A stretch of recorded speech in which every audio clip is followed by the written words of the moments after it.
فی القرآن المجید والفرقان الحمید وما ارسلناک الا رحمتا للعالمین آمنت باللہ ورسولہ وصدق اللہ المولانا العظیم۔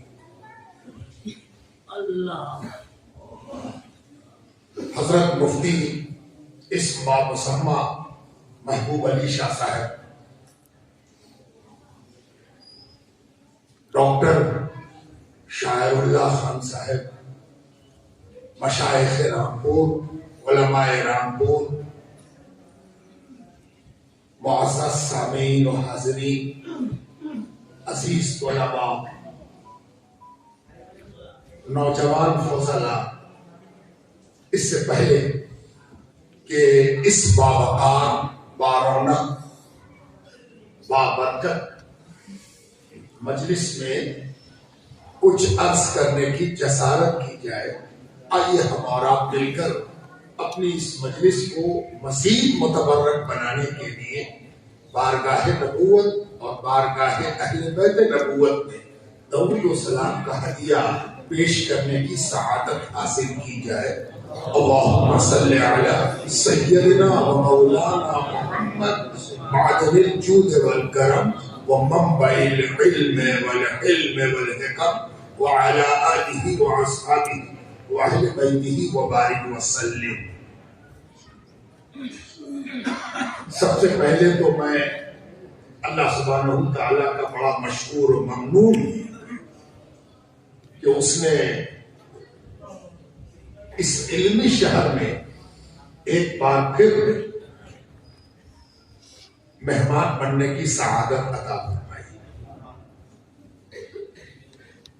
ایک ایسا علمی شہر جو اپنا دبستان علم و فن رکھتا ہے، اپنی ایک شناخت رکھتا ہے، اپنی ایک پہچان رکھتا ہے، ایک ایسا آب حیات جسے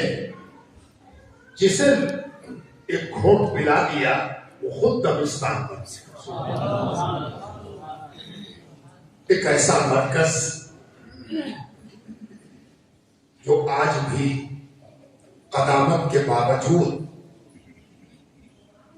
جدید کی ترقی کے باوجود اپنی روایتوں کو سمیٹے ہوئے، وہ روایتیں فکری بھی ہیں، فنی بھی ہیں۔ فنی اس لحاظ سے کہ آپ تو رامپور کے ہیں، لیکن اب دنیا کسی سے پوشیدہ نہیں ہے۔ کلام پڑھنے کا جو انداز آج کی دنیا میں پایا جا رہا ہے، وہ بھی رامپور میں دیکھنے سے پتہ چلتا ہے کہ کل کا انداز یعنی فن یہاں ویسے ہی محفوظ ہے جیسا کہ یہاں ہونا چاہیے۔ جس انداز سے کلام پڑھا گیا، شاعری کو پیش کیا گیا، اس کی ادائیگی، اس کا نشیب اور اس کا فراز دیکھنے کے لائق، سننے کے لائق، اتباع کے لائق۔ اسی طرح سے جو فکری دبستان ہے، یہ طبقہ دبستان ہے۔ جب نئے دبستانوں کو نہ چوبن تھا نہ پابند تھی،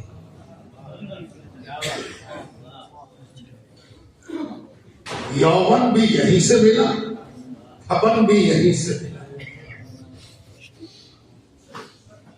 یہ الگ بات ہے کہ آسان نہیں ہوتا تحدیث نعمت۔ اگر تحدیث نعمت آسان معاملہ ہوتا تو قرآن میں اس کا حکم نہ دیا جائے۔ قرآن کے حکم سے یہ ثابت ہوا کہ تحدیث نعمت آسان نہیں ہے۔ اور اس رامپور پر جب ہم ایک نظر ڈالتے ہیں تو ایک اور دلچسپ سا سوال ذہن میں پیدا ہوتا ہے۔ ابھی حضرت مفتی صاحب فرما رہے تھے 1774 میں فیض اللہ خان نے رامپور کی بنیاد ڈالی، مصطفیٰ باد نام رکھا۔ الہ آباد ابھی اس کو مٹانے کی کوشش ہو رہی ہے. مصطفیٰ باد اگر باقی بھی ہوتا تو آج کوئی جرأت کرتا, اور مصطفیٰ باد سے مصطفیٰ کی باتیں نکلے ہیں, اس میں حیرت کیا ہوتی.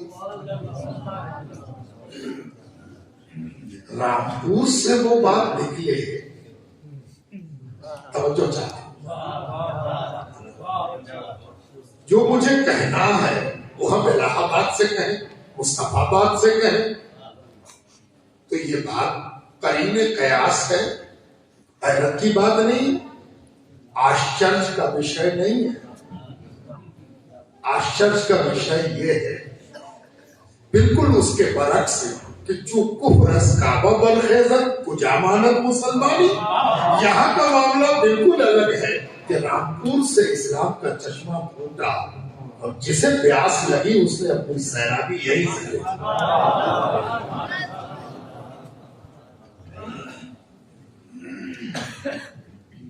آج نہیں کہ آج عرس کا موقع ہے اور میں رامپور میں حاضر ہوں تو آپ سے کچھ رامپور کی منقبت سنا رہا ہوں.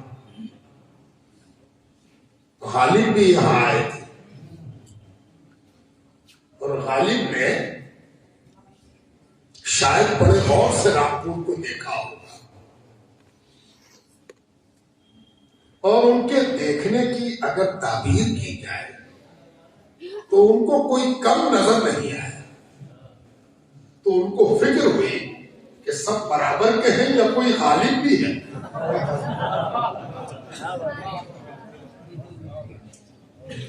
سب برابر کے تو ہیں. تو برابر والوں میں جب آدمی بیٹھتا ہے تو عموماً اچھے طالب علموں کو استاد کی تلاش ہوتی ہے یا پھر سینئرز کی تلاش ہوتی ہے. بعض جگہ سینئرز اپنے سینئر ہونے کا مظاہرہ نہیں کرتے تو وہ جونیئرز کے لیے عذاب بن جاتا ہے, جس کے لیے قانون بنا کے ان کو روکنا پڑتا ہے. یہ الگ بات ہے کہ قانون روک پاتا ہے کہ نہیں, لیکن سچ پوچھئے تو سینئرز جونیئر کے لیے نعمت غیر مدعا ہوتا ہے, بشرطے کہ وہ سینیارٹی اپنی انجام دیں. وہ ایک سیڑھی ہوتا ہے جس سیڑھی پر چڑھنے کی آدمی کوشش کرتا ہے تاکہ استاد کو سینئرز کی نگاہ سے دیکھ سکے. تو غالب کو یہ خیال تو ہوا کہ سب برابر کے ہیں, کوئی سینئر نہیں ہے, کوئی استاد نہیں ہے. تو اس نے پوچھا کہ سب سے ملاقات ہو گئی یا کوئی بچا ہوا ہے.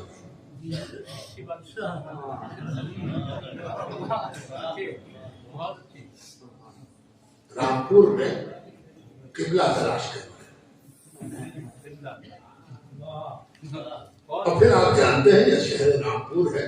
میں پورے واقعے کو آپ کے سامنے دہرا کر اپنے حادثے کا امتحان نہیں دوں گا, اشارہ کافی ہے. اس نے کہا پہلے اشارت. تو جب غالب کا یہ حال ہوا, جو بغیر وظیفے کے تعریف نہیں کرتے تھے, پتہ نہیں یہاں کون سا وظیفہ ملا تھا کہ یہاں کے وظیفہ خار ہو گئے.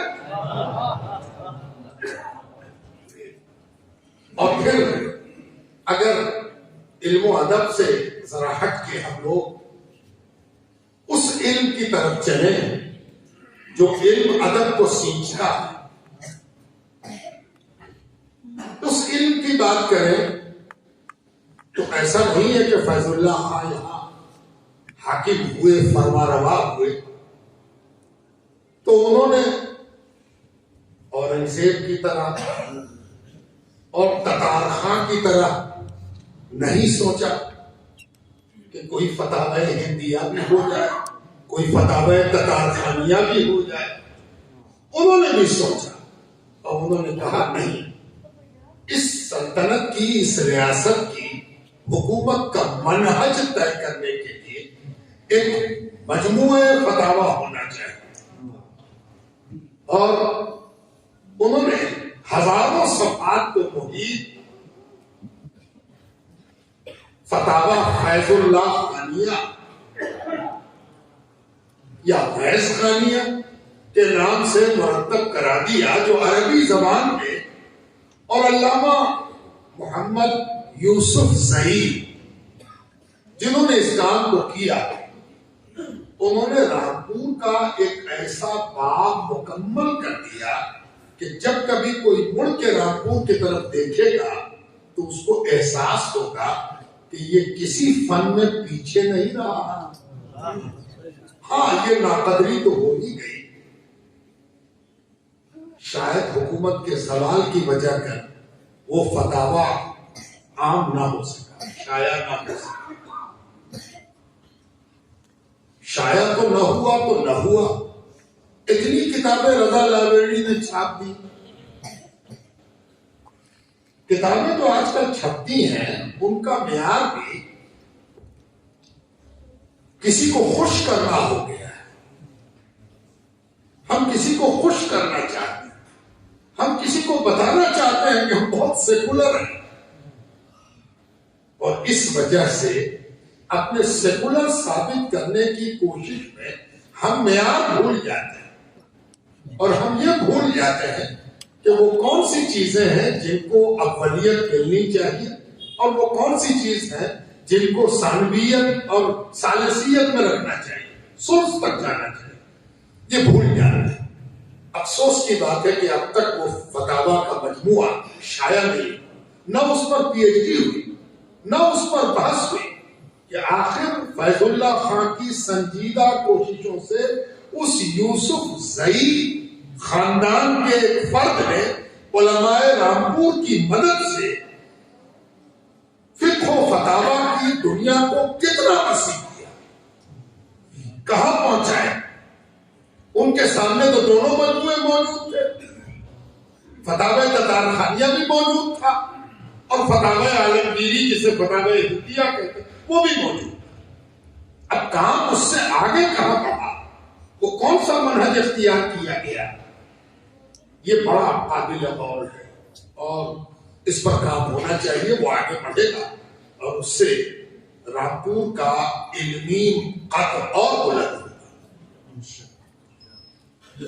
اب اس کے ساتھ ساتھ یہاں کا مدرسہ عالیہ، اس کو آدمی کیسے بھول جائے۔ ایک جگہ اور تھا مدرسہ عالیہ، وہ تو دو ٹکڑے میں بٹا۔ بنگال جب تقسیم ہوا تو انڈیا کا مدرسہ عالیہ اور پھر بنگلہ دیش کا مدرسہ عالیہ، انڈیا کا عالیہ کہنے کو اب یونیورسٹی ہو گیا ہے، عالیہ یونیورسٹی۔ بنگلہ دیش کا عالیہ ظاہر ہے کہ وہاں اس کو وہ شہرت اور عزت ملی۔ آج بنگلہ دیش میں عمر رسیدہ استاد الاساتذہ قسم کے جتنے لوگ ہیں، سب کا تلمس اسی مدرسے عالیہ سے کہیں نہ کہیں جا ملتا ہے، جو تاریخ میں اب گم ہوا چاہتا ہے۔ یہاں کا مدرسہ عالیہ، اس مدرسہ عالیہ نے جب اپنا علمی آبشار بہایا، بہت سے لوگ اپنے دارالعلوم کی تعریف کرتے ہوئے کہہ دیتے ہیں کہ یہ پہلی کوشش ہے، جیسے ہندوستان میں کوئی مدرسہ ہی نہ ہو، کوئی مرکز ہی نہ ہو۔ یہ بہت ہوتا ہے، بعض لوگ تحقیق کی دنیا میں کھڑے تو ہو جاتے ہیں، لیکن وہ تحقیق کی موشگافی میں کہیں نہ کہیں چوک جاتے ہیں۔ کسی چیز کو اولیت دینا، کسی چیز کو سب سے بڑا کہہ دینا، کسی کو حرف آخر بنا دینا، یہ سب تحقیق کی دنیا میں نہایت غیر تحقیقی ہے۔ اس لیے کسی دارالعلوم کو یہ کہہ دینا کہ یہ پہلی کوشش ہے اور سب سے پہلی ہے، اور جو ہے سو ہے، اب اس کے پہلے کچھ نہیں تھا، یہی سب کچھ ہے، یہ دراصل اپنے لا علمی کا بے سلیقگی کے ساتھ اظہار ہے۔ جب اس دارالعلوم کہ بانیان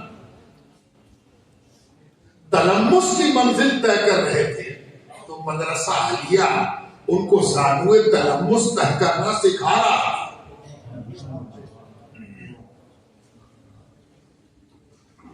اور یہاں علم و فن ہی نہیں، علم و فن کی ایک ایسی شاخ جو بظاہر بڑی خشک ہے لیکن بغیر اس کے ایک نئے پیسے کا حساب نہیں.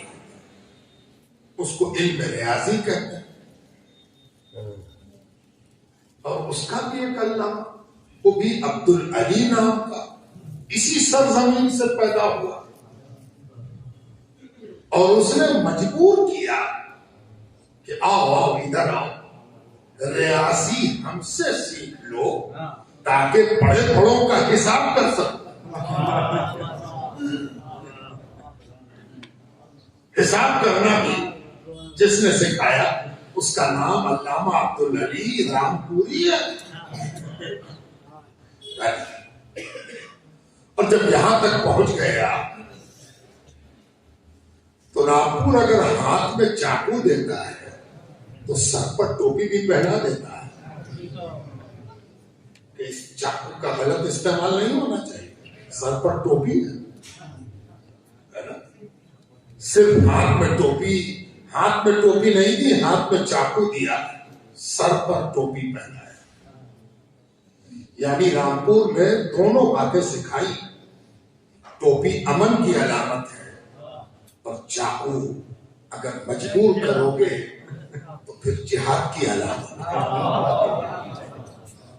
ہم امن کا فلسفہ بھی رکھتے ہیں، یہ مت سمجھنا ہم بزدل ہیں، چاقو بھی رکھتے ہیں.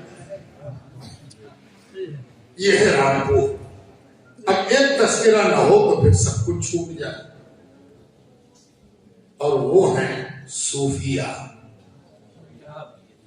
مشائخ.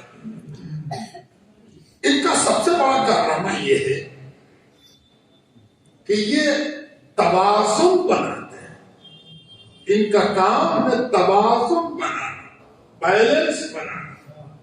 یہ سنتولت کرتے ہیں، ہے نا. ان کا کام یہی ہے کہ آؤ آؤ تم کو سنتولت کرتے، بیلنس کرتے، متوازن کرتے. توازن نہ ہو، توازن ہونا بہت ضروری ہے، اور یہ بڑی زبردست ضرورت ہے. یاد رکھیے دنیا میں کوئی چیز ایسی نہیں ہے جس میں عدم توازن کا ڈر نہ ہو.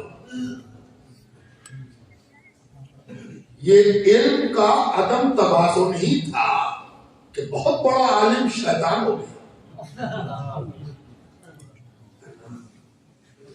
یہ جو شیطان جس کو کہا جا رہا ہے یہ عام آدمی کے لیے زیادہ اہمیت نہیں رکھتا، یہ علماء کے لیے بڑی اہمیت رکھتا.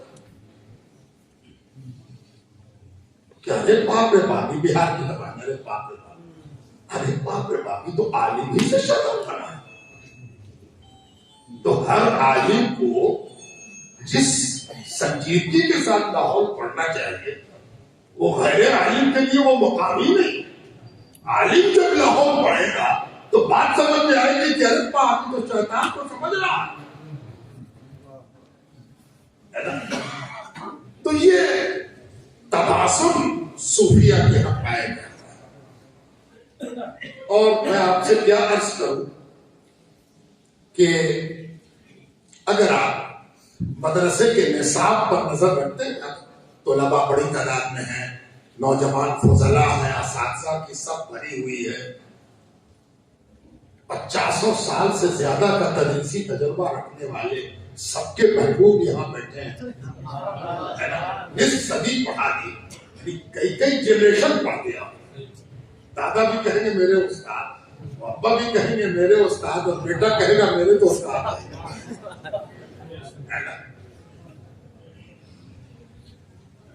تو آپ جانتے ہیں کہ ان مدارس میں جو نصاب ہے اس پر بڑی بحثیں ہوتی رہتی ہیں. نصاب کیسا ہونا چاہیے، نصاب میں کیا ضروری ہے اور کیا غیر ضروری ہے، کیا بدلنا چاہیے کیا نہیں بدلنا چاہیے. ان سب پر بحث ہوتی رہتی ہے اور ہونا بھی چاہیے.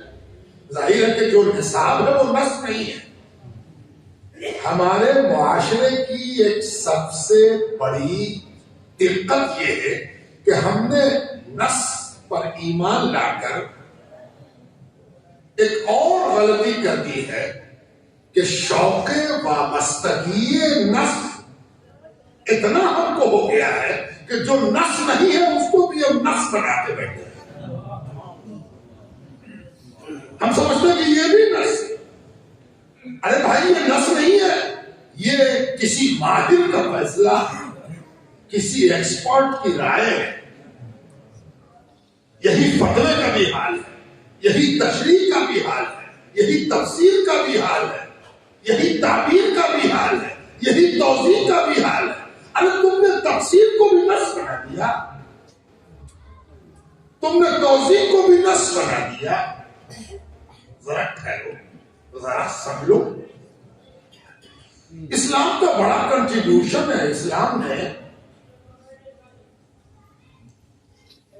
آج کل آپ دیکھتے ہوں گے کہ بہار میں تو بکثرت ہو رہا. اب دیکھ رہے ہیں کہ بہار سے باہر بھی یہ چیز شروع ہو کہ جتنے پل وغیرہ بنے، برج وغیرہ یا سرکاری عمارتیں، ان کے دیواروں پر آج کل نیا رنگ روغن کر کے کچھ پینٹنگ کی جاتی ہے، کچھ ڈیزائن بنایا جاتا ہے. آپ بھی دیکھ رہے ہوں گے جو نیشنل ہائی وے ہے تو بہار میں پہلے سے یہاں آپ دیکھ رہے ہیں بہار میں شروع ہو گیا کہ وہ اسی بہانے معاش ملا مصوروں کو، تو مصور ایک سے ایک تصویر بناتے ہیں، اتنی خوبصورت. دیکھتے دیکھتے انہوں نے پہلے سفیدی کی، پھر رنگ کیا، اور اس پر ایسی ایسی تصویریں اتار دی کہ دیکھنے والا دنگ ہے کہ ایسی تصویر ہے جیسے اب بول اٹھے.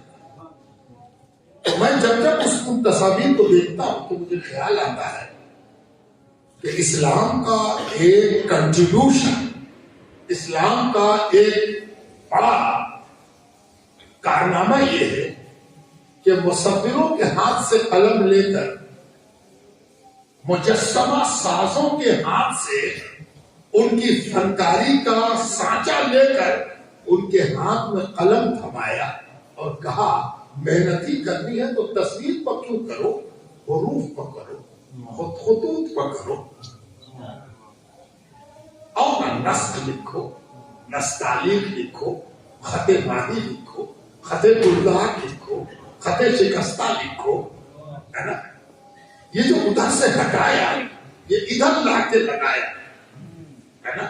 اور کمال ہو گیا، دنیا میں کسی قوم کے پاس کیلی گرافی میں اتنا اسکول نہیں ہے جتنا مسلمانوں کے پاس کیلی گرافی میں. کتابت، خطاطی لاجواب بات ہے. ایسا کیوں ہوا؟ ارے ہم مجسمہ بناتے یا تصویر بناتے، وہاں سے جو ہٹے تو انٹیلیجنسیا کہاں جائے، کمال کہاں جاتا.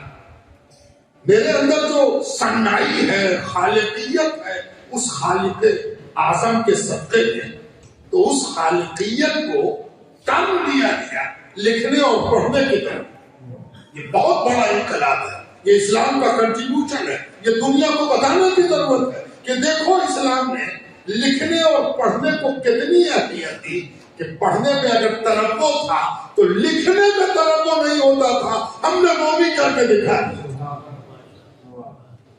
یہ کتابت کا تنوع. تو اس رامپور میں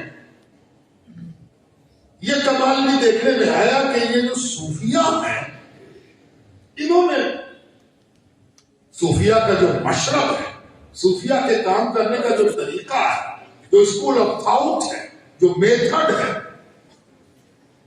وہ بڑا امپورٹنٹ ہے. یہ جو نصاب ہے مدارس کا، میں اس پر ایک ریمارک دے رہا ہوں، ذرا غور سے سنیے. کتابیں بہت نہیں بدلی، ان سینکڑوں برس میں کتابیں وہی، رزلٹ بدل گئے، نتیجہ بدل گیا. کیسے؟ ایسے کہ خواجہ نظام الدین اولیاء قدوری پڑھ کے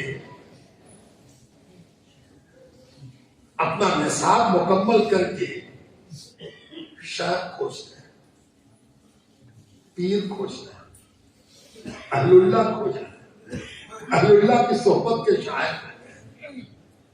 شیخ شرف الدین احمد یحییٰ مدیری بخارا سے آئے ہوئے استاد علامہ شرف الدین ابو طوامہ بخاری کی خدمت میں رہ کر علم شریعت کے علاوہ علم کیمیا سیمیا ہیمیا بھی پڑھا ہے، لیکن شیخ ہو رہے مرشد ہو رہے نصاب وہی ہے، نتیجہ کہاں چلے؟ یہ بڑا امپورٹنٹ بہت اہم بات ہے کہ بھائی نصاب ہم نے بدلا نہیں تو نتیجہ کیسے بدل گیا؟ دراصل بات کیا تھی؟ جس آدمی کو کھڑے ہونے پر اپنے ڈس بیلنس ہونے کا احساس ہوگا وہی نہ کھوجے گا کہ کوئی سہارا ملے جو ہم کو بیلنس کرے۔ متوجہ چلو، ایک چھوٹی سی بالکل سچی معمولی مثال دے رہا ہے کہ میں کھڑا ہو جاؤں، اب مجھے احساس ہو کہ ہم ڈس بیلنس ہو رہے ہیں تو ہم کیا کریں گے؟ سہارا کھوجیں، سوچیں گے کہ محبوب صاحب کے قدموں پر اگر گر جائے تو محبوب کے قدموں پر گرنا تو پوری اردو فارسی عربی شاعری کا کمال ہے کہ نہیں؟ تب اصل بات یہ ہے کہ موجودہ زمانے میں اسی نصاب جو کل احساس دلایا تھا کہ تم توازن کھو رہے ہو، وہ اس زمانے میں یہ احساس دلا رہا کہ تم سے زیادہ متوازن کو، تم سے زیادہ متوازن کون ہے؟ تم ہی تو ہو، تمہارے علاوہ سب ڈس بیلنس، تمہارے علاوہ سب وزن کھو چکے ہیں۔ یہ اس نصاب کی بدقسمتی ہے جو اس زمانے میں نظر آ رہی ہے۔ نصاب وہی، نتیجہ بدل گیا، اور اس لحاظ سے اس نصاب پر نظر ثانی کی ضرورت ہے، جس پر میں زیادہ اس موقع پر نہیں بولوں۔ یہ جو صوفیاء کرام ہیں، مشائخ کرام ہیں، آپ سوال کر سکتے ہیں ہم سے کہ کیا ڈس بیلنس، کیا عدم توازن، اس کو بھی کھول دیجیے۔ جی، آج کے جو مسائل ہیں جب ان پر آپ ایک نظر ڈالیں گے تو آپ کو محسوس ہوگا کہ مسلمانوں کے سارے مسئلے کا جو ان کے آپس میں چلتا ہے، مسلمانوں کے آپسی تنازعات، آپسی اختلافات، ان کو کوئی کہے آپ سے کہ ایک جملے میں سمیٹ دیں۔ یہاں طلباء بڑی تعداد میں بیٹھے اور میرے خیال میں زیادہ تر اونچے درجات کے ہیں، تب ایک جملے میں سمیٹنا ہے مسلمانوں کا آپسی اختلاف، اس کو ایک جملے میں بتائیے۔ آپ کیا سوچتے ہیں؟ آپ کیا سمجھتے ہیں؟ آپ کی کیا انالائسس ہے؟ آپ کا کیا حاصل مطالعہ ہے؟ کہ چلیے میں بتاتا ہوں میں نے کیا سوچا، اور میں خوب جانتا ہوں کہ اس کے علاوہ بھی اہل علم کی رائے ہو سکتی ہے، میری رائے فائنل نہیں ہے، میری سوچ ہے، ہم ایسا سوچتے ہیں۔ ہو سکتا ہے کہ کل کے دن آپ کی کوئی اچھی رائے آ جائے تو میں پوری خندہ پیشانی کے ساتھ اس بات کا اعلان کروں گا کہ میں اپنے جملے سے رجوع کر رہا ہوں۔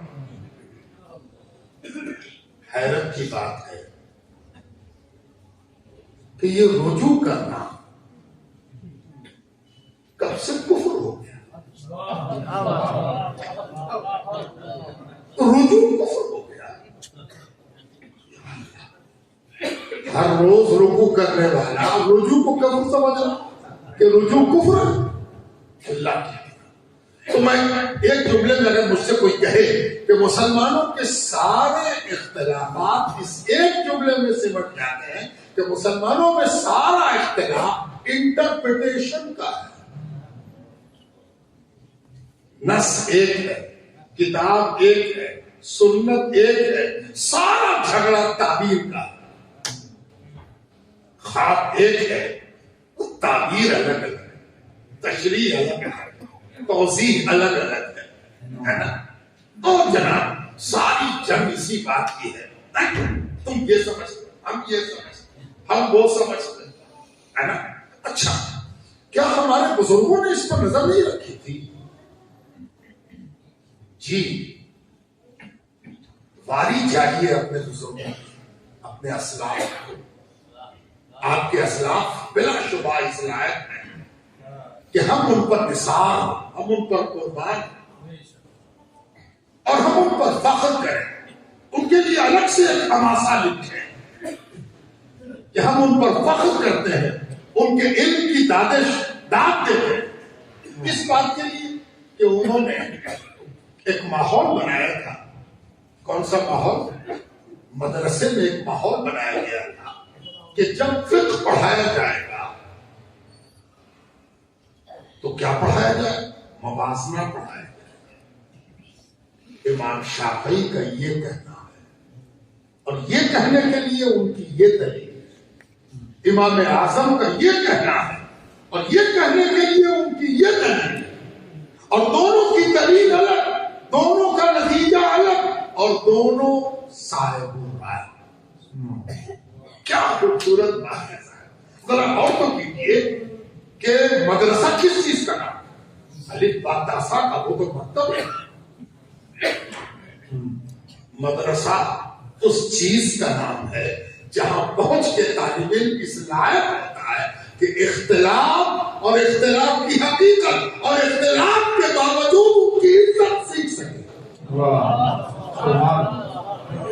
پہلے تو اختلاف سیکھے، اختلاف کی بنیاد سیکھے، اختلاف کی وجہ جانے، اختلاف کے دلائل جانے،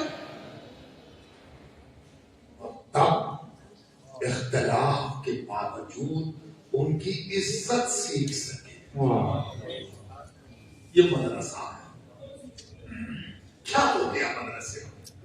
کیوں مدرسہ اپنے اس منہج پر نہیں رہا؟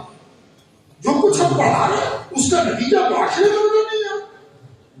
کیا تو بات ہے، یہ کیا ہو رہا ہے؟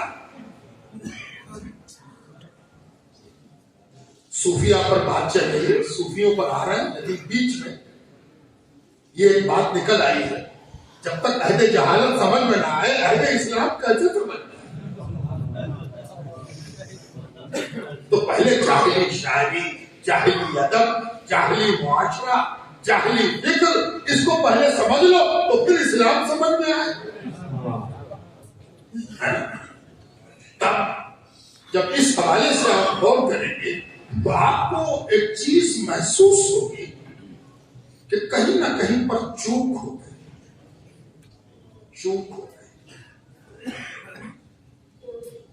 اور یہ چوک بڑی خطرناک. حیرت کی بات ہے کہ فقہا، ہر زمانے کا فقیہ اپ ڈیٹ ہوتا ہے. الحمدللہ یہ فقیہ کی بڑی بات ہے کہ فقیہ ہمیشہ اپنے زمانے کے ساتھ کھڑا ہوگا. نہیں کھڑا ہوگا تو وہ فقیہ نہیں ہے، وہ کسی کتاب کا پرانا ورق ہے، وہ سیدھا ورق ہے. اور اگر فقیہ ہے تو وہ اپنے زمانے کے اعتبار سے بالکل تازہ ہوگا. اس سے جو تازہ بات پوچھی جائے گی اس کا وہ قدیم کے حوالے سے تازہ جواب دے گا. اس کو فقیہ کہتے ہیں. تو جب فقیہ ہر زمانے کا تازہ ہوگا تو کل کے اختلاف کو وہ عزت کے ساتھ پڑھا رہا ہے تو موجودہ اختلاف میں بات کیسے بول گیا؟ بڑی اہم بات ہے. اور یہ بات اس لیے اہم ہے کہ اس وقت یہ ہم سب کا مسئلہ ہے. یہ رامپور کا مسئلہ نہیں ہے، یہ پوری دنیا کا مسئلہ ہے، مسلمانوں کا مسئلہ. اور یاد رکھیے مسلمانوں کا مسئلہ اس لیے اہمیت رکھتا ہے کہ جس دن مسلمان اپنا مسئلہ حل کر کے اپنے وجود کو بامانہ نہیں بنائے گا پوری دنیا پریشان رہے گی. ہم ہیں مسئلے کا حل. مسئلے کا حل کون ہے؟ مسلمان. یہ اسی لیے پیدا کیا گیا تھا کہ دنیا کے مسائل کو حل کرے گا. یہ تو اپنے ہی مسئلہ کو. اس لیے ہم دنیا کا پرابلم بن گئے. اس لیے نہیں، بہت سے لوگ سمجھتے ہوں گے کہ دنیا کا پرابلم کیسے بن گئے. دنیا کا پرابلم اس لیے بن گئے کہ ڈاکٹر ہی بیمار ہو گیا. اتنا بیمار ہے ڈاکٹر کہ سارے مریض بیچارے ڈاکٹر کی بیماری دیکھ کر اپنے ہی مرض میں خود ساختہ مرے چلے جاتے ہیں. کوئی علاج ہی کرنے والا.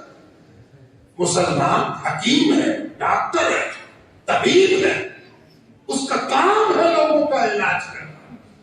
وہ کیا علاج کرے گا؟ وہ تو خود بیمار ہو گیا، وہ تو خود پریشان ہو گیا، وہ تو خود الجھ گیا، وہ تو خود پریشان ہے. خود حکیم ہے، خود اٹینڈنٹ ہے نا، خود مریض ہے. عجیب حال ہے. اس حال میں، اس معاملے میں جب صوفیاء کرام کی طرف آپ دیکھیں گے تو آپ کو پتہ چلے گا کہ اختلاف پڑھاتے علماء ہیں. اختلاف کے باوجود عزت کرنا پڑھاتے علماء ہیں. عمل صوفیاء کرتے ہیں، عمل صوفیاء کرتے ہیں اور وہاں سے وہ لیتے ہیں کہ پڑھ کے تو آئے ہو، عمل میں کیوں نہیں ہے تمہارے؟ ہے نا؟ اچھا دیکھیے عمل کیا ہوتا ہے. آپ تو جانتے ہیں کہ عمل کیسے ہوتا ہے. وہ مدرسے میں پڑھاتے ہیں حضرت امام شافعی، اللہ ان کی ذات پر، ان کی قبر مبارک پر رحمت نازل کرے. کس کے کہیے یہ بھی حنفی ہونے کی دلیل ہے. امام شافعی کے لیے آپ کے دل کا دروازہ اسی طرح کھل رہا ہو جیسے امام اعظم کے لیے کھلتا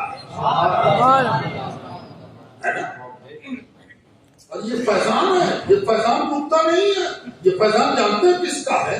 لا نفرق بین احد من الرسل. جو پروردگار نے پڑھایا تھا کہ رسول اللہ کی جو امت ہوگی، حضور پاک علیہ السلام کی جو امت ہوگی، اس کی ایک بڑی کوالٹی یہ ہوگی کہ لا نفرق بین احد من الرسل. یہ کسی رسول کے ساتھ تفریق نہیں کرے. تو جو رسولوں میں تفریق نہیں کرتا وہ ائمہ کی تفریق کیسے کر لے؟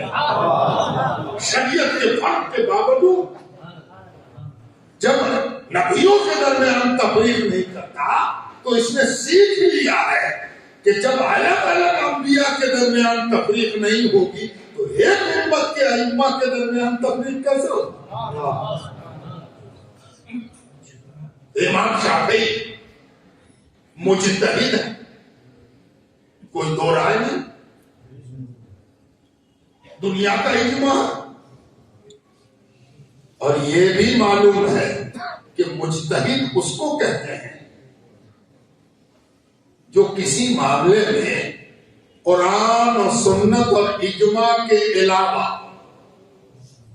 جہاں جہاں یہ تینوں چیزیں مددگار نہ ہو، ویکوم بنے، سوالیہ نشان بنے، پرشن واچک چنہ بنے کہ قرآن میں نظر نہیں آ رہا، سنت میں وہ چیز میری نظر کی رسائی تک نہیں آ رہی، اجماع کی کوئی دلیل نہیں مل رہی، کوئی ثبوت نہیں مل رہا، وہاں پر مجتہد کا کام ہوتا ہے کہ وہ اپنا اجتہاد پیش کرے. واجب ہے اس پر کہ وہ اجتہاد کرے، لازم ہے اس پر کہ وہ اپنی راہ خود طے کرے. لیکن کبھی کبھی کیا ہوتا، امام شافعی ایک روز نماز پڑھ رہے ہیں، کسی نے ان کو دیکھا تھا کہ نماز پڑھنے سے پہلے خط بنا رہے ہیں، بال بنوا رہے ہیں، خط بنوا رہے ہیں، ناخن بنوا رہے ہیں.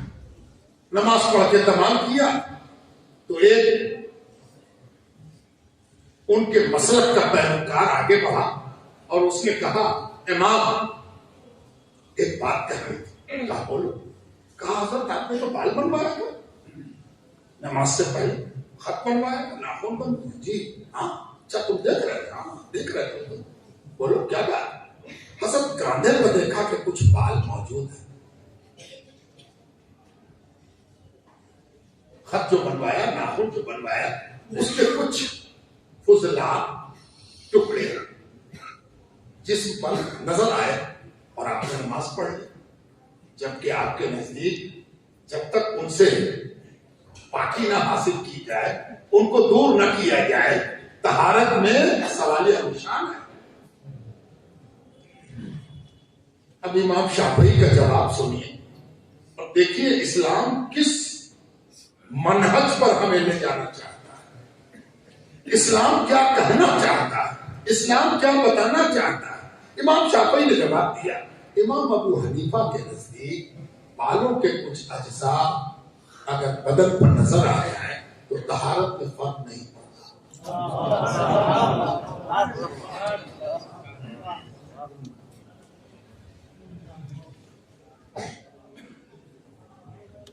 واہ واہ کہنے سے جس کی غزل ہے اسی کا مصرع ہے.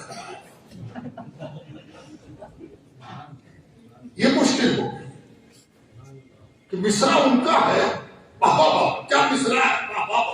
ارے یہ مصرع نہیں ہے, یہ تو گائیڈ لائن ہے. کہاں چھوٹ گئے, کہاں رہ گئے. مجتہد کے لیے کسی دوسرے مجتہد کے اجتہاد پر عمل کرنا اس کے شان اجتہاد کے خلاف ہے. مجتہد کس بات کا, جب اس نے امام اعظم کے قول پر اپنی بات اپنی حامی بھر دی اور کہا اس پر عمل کیا. جی ہاں, جب مجتہد کے لیے ایسا کرنا ممکن ہے تو مقلد کو کون پوچھے, مقلد کو کون پوچھے, ہے نا. کہاں ہے سختی, کس بات کا اختلاف, کہاں کا جھنجٹ, وہ کون سی باؤنڈری, وہ کون سی سیما, وہ کون سا لکیر کھینچنے کی کوشش ہو رہی ہے جس میں ایک دوسرے کی پگڑی اچھلے, ایک دوسرے کا جبہ پھاڑ دیا جائے, ایک دوسرے کی سند پھاڑ دی جائے, ایک دوسرے کے ساتھ جوتموں بیزار سے بھی آگے کچھ ہو جائے. اب تو خون بہ رہا ہے اور پورا پورا مجمع جس چیز پر داد دیتا ہے کاٹ دو, چھانٹ دو, لپیٹ دو, جلا دو. اللہ کی قسم مصرع پڑھا جا رہا قافیہ ہے, کاٹ دو, لپیٹ دو. تو یہ منہج ہے جو صوفیاء کرام کے یہاں جب آپ چلیں گے تو آپ کو یہ منہج زندہ ملے گا, زندہ. پہلے تو حضرت مجدد کی بات آتی ہے, چونکہ یہ حضرت مجدد کا گھر ہے, مجدد الفسانی کا یہ گھر ہے. حضرت مجدد مشہور واقعہ ہے, میں دہراؤں گا نہیں, کہ جب ان سے کسی نے کہا کہ نصیحت کیجیے حضور, نصیحت کیا جائے, آئے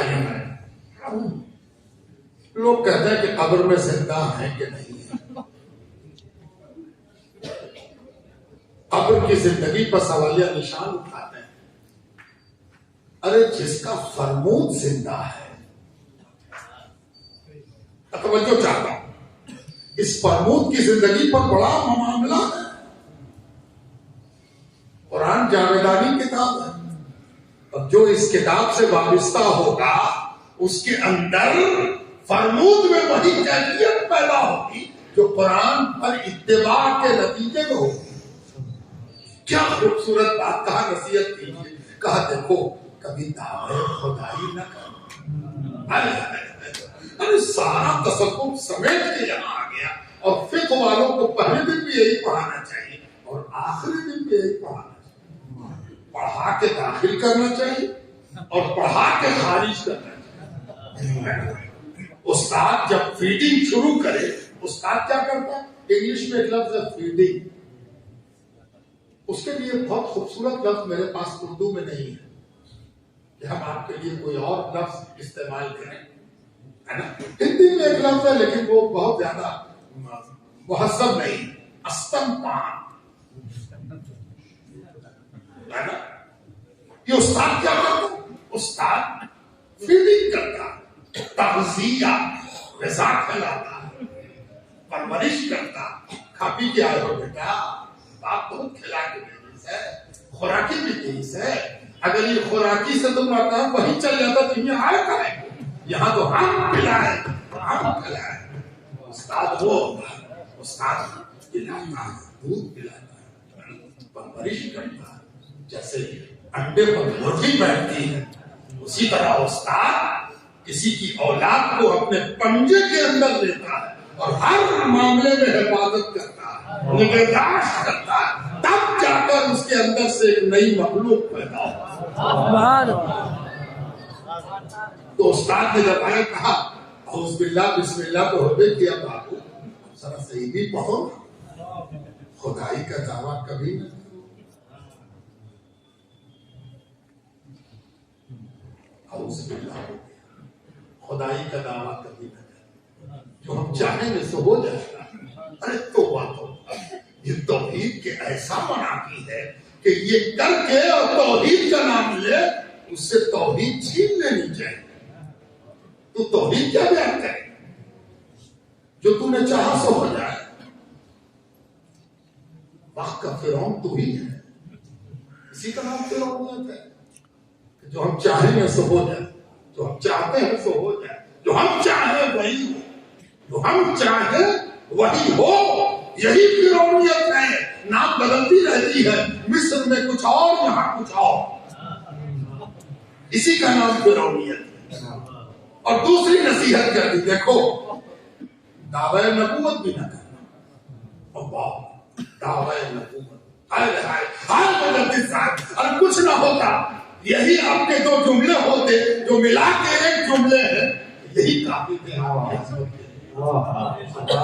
کبھی دعوی رسالت بھی نہ کرنا. خبردار. اس لیے کہ یہ شان صرف انہیں کی ہے. انکار کیا نہیں کہ کیا. انکار کیا نہیں کہ کیا. خبردار تم میں سے کوئی ایسا نہ ہو جو اپنے انکار پر اسی طرح ٹریٹ کرے جس طرح نبی کے انکار پر ہوتا ہے. کام کیا کرو. تمہارا کوئی انکار کرے تو کہہ دیا کرو ہاں ہاں انکار کر سکتے ہو. ہم کوئی نبی تھوڑی ہے کہ میرا انکار تو باہر ہو. کہاں ہو تم؟ اگر کوئی انکار کرے تو اٹھ کے سجدہ کر لیا کرو. اٹھ کے کیا کرو. بیٹھے بیٹھے نہیں. اٹھ کے کیا کرو تاکہ تم کو احساس ہو کہ ہم کس بات کا سجدہ کر رہے ہیں. اس نے انکار کر دیا ہے اور انکار کرتے بھی ہم اس کی سلامتی کی دعا کریں گے. یہی میرے امتی ہونے کی دلیل ہے. امت میں امتی ہونے کی دلیل یہی ہے. اور یہ کام کون کرتا ہے؟ صوفی کرتا. یہ صوفی کا کام ہے نا. صوفی کا کام اتنا ہی ہے. چلیے صوفی کا کام کیا ہے؟ صوفی آئے کہاں سے؟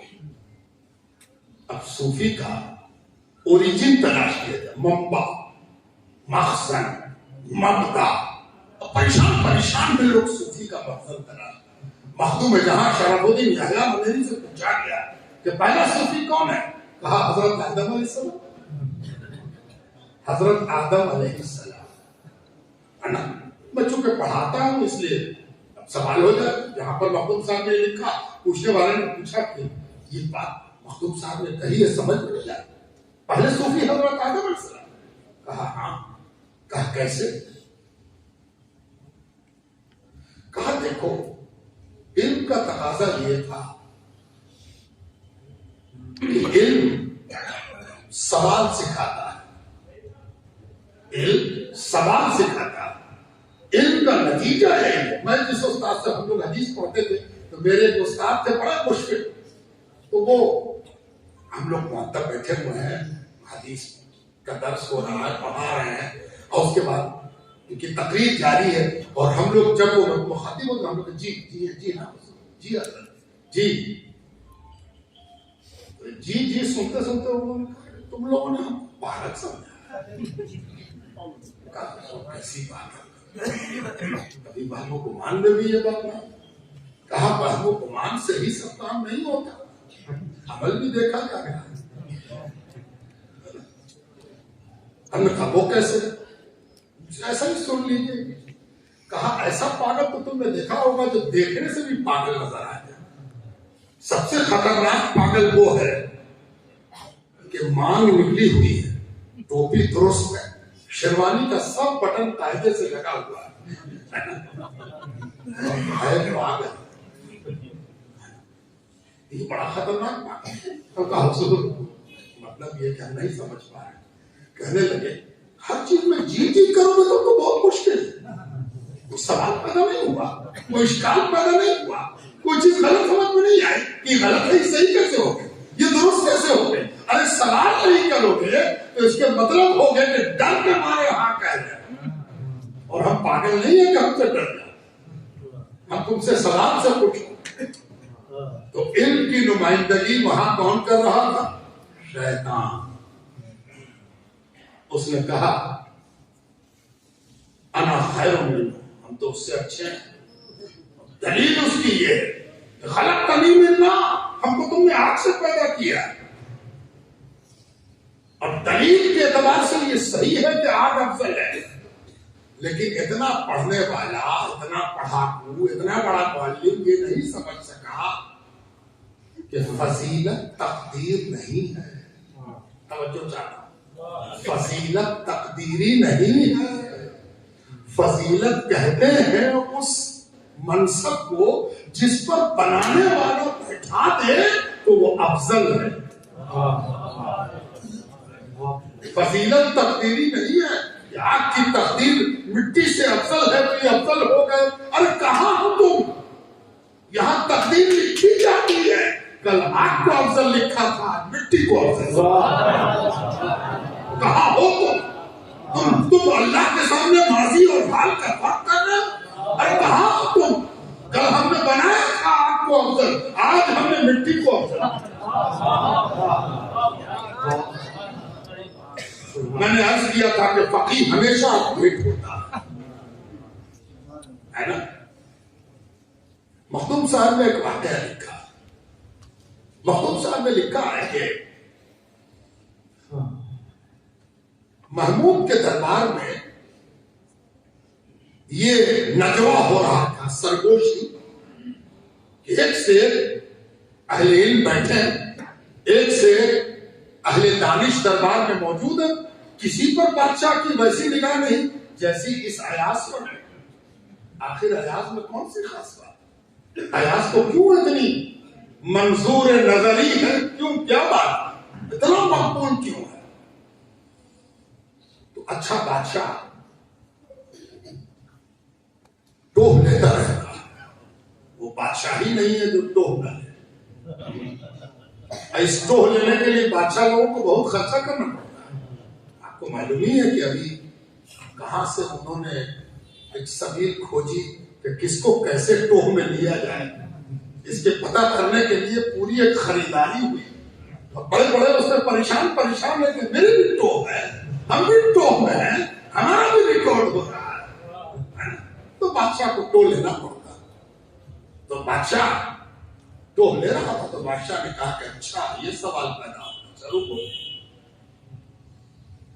اس نے اپنے خزانے سے محمود غزنوی نے قیمتی جواہرات کا ایک پورا بکسا منگوایا، بہت جواہرات قیمتی سے قیمتی، اور اس کے بعد بڑے بڑے آفیسروں کو بلایا، وزیروں کو بلایا، عمرا اور رؤسا کو بلایا، اور سب کو ایک ایک حوالے کیا، تم ایاز کو بھی بولا، اس کو بھی ایک دن۔ اس کے بعد کہا کہ ذرا اس کو چور کے لاؤ، ذرا اس کو چور کے لے آؤ۔ اب لے کے چلے، بڑا اٹپٹے من سے سوچ رہے ہیں اتنا قیمتی ہے، نگینا ہے، اور اس کو کہہ رہے ہیں کہ چور کے لے آؤ، کیا کریں کیا نہیں۔ سب سوچ رہے تھے، سوچتے بڑی بڑی مشکل سے توڑے کہ نہ توڑے، مشکل۔ ایاز گیا، چور کے لے کے چلا۔ باقی لوگ انتظار میں تھے کہ پہلے ایاز ہی رسوا ہو، پہلے ایاز رسوا ہو جائے پھر بھی چور لے کے آیا۔ بادشاہ نے تیمت بدلا اور کہا ہے ذرا تم کو عقل نہیں ہے کہ اتنی قیمتی چیز کو چور کے لیا، اتنی قیمتی چیز تم نے برادہ کر کے چھوڑ دیا، ذرا احساس نہ ہو اس کی قدر و قیمت۔ سب کے منہ پر جواب یہ تھا کہ آپ ہی نے تو کہا تھا۔ سب نے کیا کہا؟ آپ ہی نے تو کہا تھا، آپ ہی کا تو حکم تھا۔ جس نے چورا تھا وہ بھی بول رہا ہے، جس نے نہ چورا تھا وہ بھی بول رہا ہے۔ بادشاہ نے ایاز کو دیکھا اور پوچھا کہ تو کیا کہتا ہے؟ ایاز نے کہا غلط، ایاز نے کہا قصور، معاف کر دیا، ہم سے غلطی،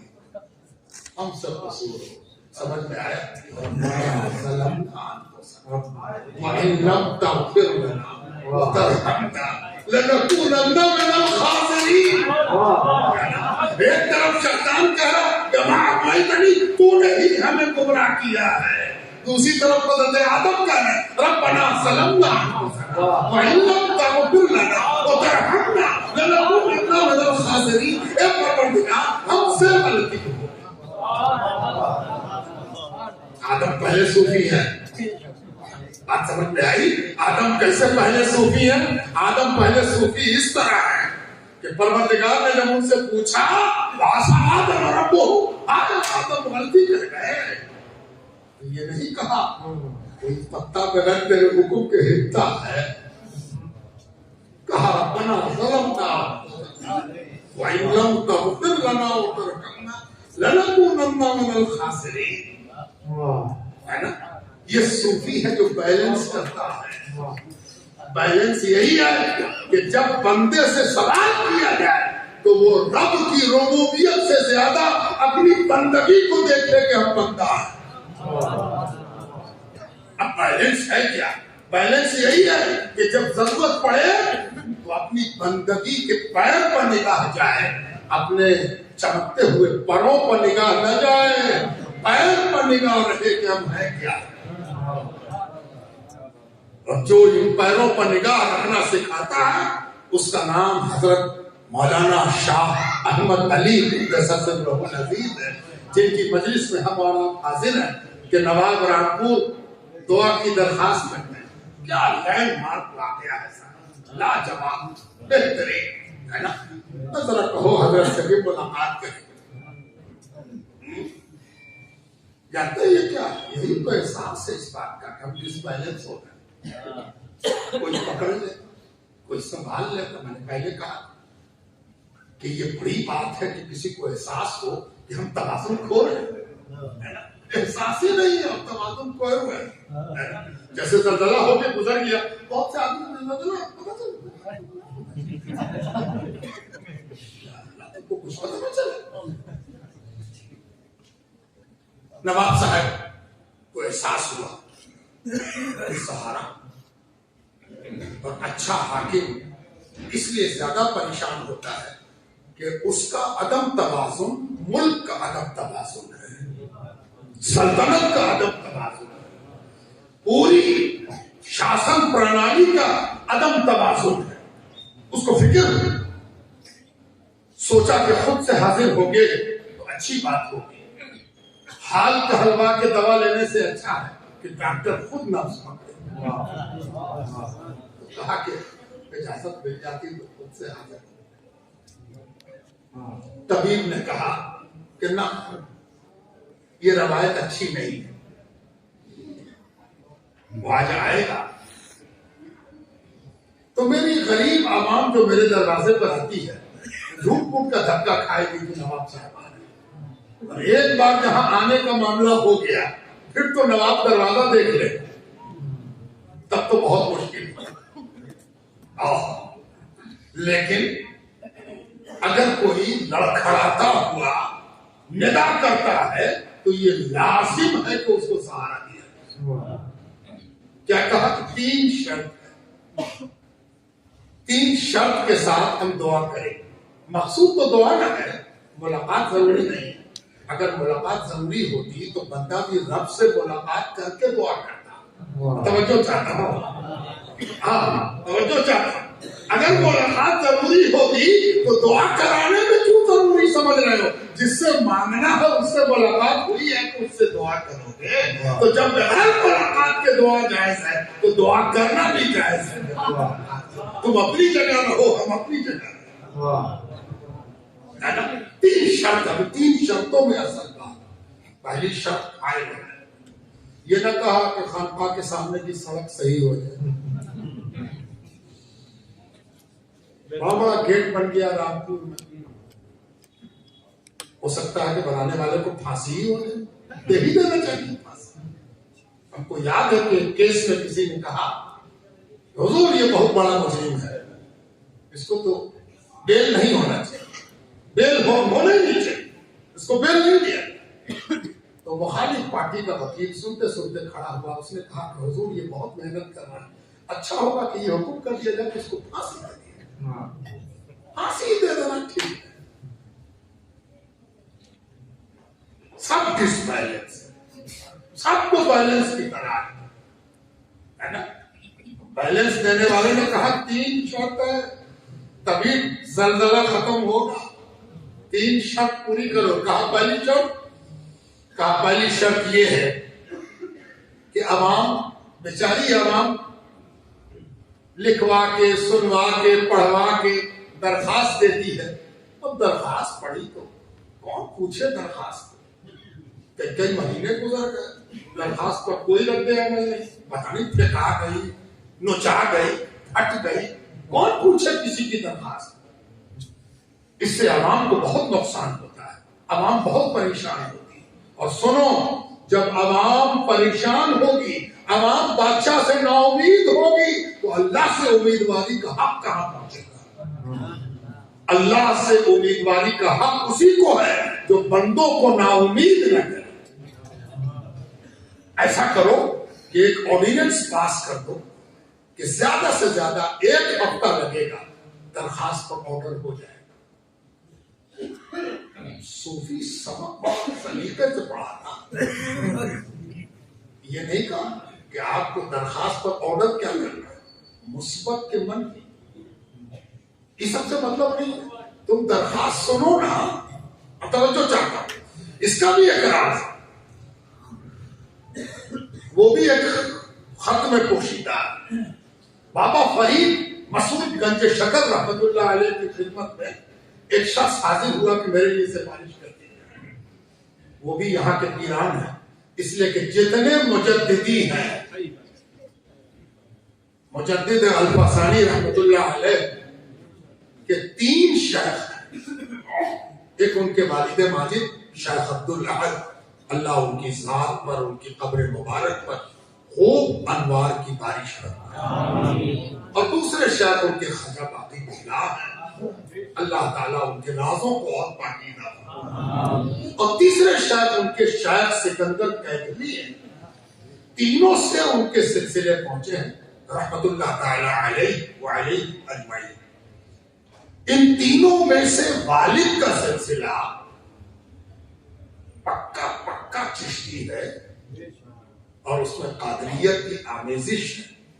شیخ عبد القدوس گنگوہی کے خلیفہ ہیں، زبردست شیخ چشتیہ ثانیہ شیخ عبد القدوس ہے نا۔ تو چشتی شیخ کا تذکرہ ہو رہا، یہ تصوفی میں ہو سکتا ہے کہ ایک مجددی خاندان ہے، ایک چشتی شیخ کا ترانہ پڑھا جائے اور سب مجددی کہے میرا شیخ، میرا شیخ، ہمارا شیخ ہے نا۔ شیخ الدین مسعود سے کسی نے کہا ذرا سفارش کر دیں، حضرت نے کہا اچھا سفارش کر دیں، ٹھیک۔ حکومت کس کی؟ علاؤالدین خلجی۔ 2 لائن کا خط لکھا، 2 لائن، ایک پریشان حال کو خدمت میں بھیج رہے ہیں، عربی میں خط ہے، میں ترجمہ کر رہا ہوں، 2 لائن 2 سطر، ایک مجبور کو آپ کے پاس بھیج رہا ہوں، اگر اللہ کو منظور ہوا تو اس کی فریاد آپ سن لیں، اور اگر اللہ کو منظور نہ ہوا تو آپ کی کیا مجال کہ اس کی فریاد سن لیں۔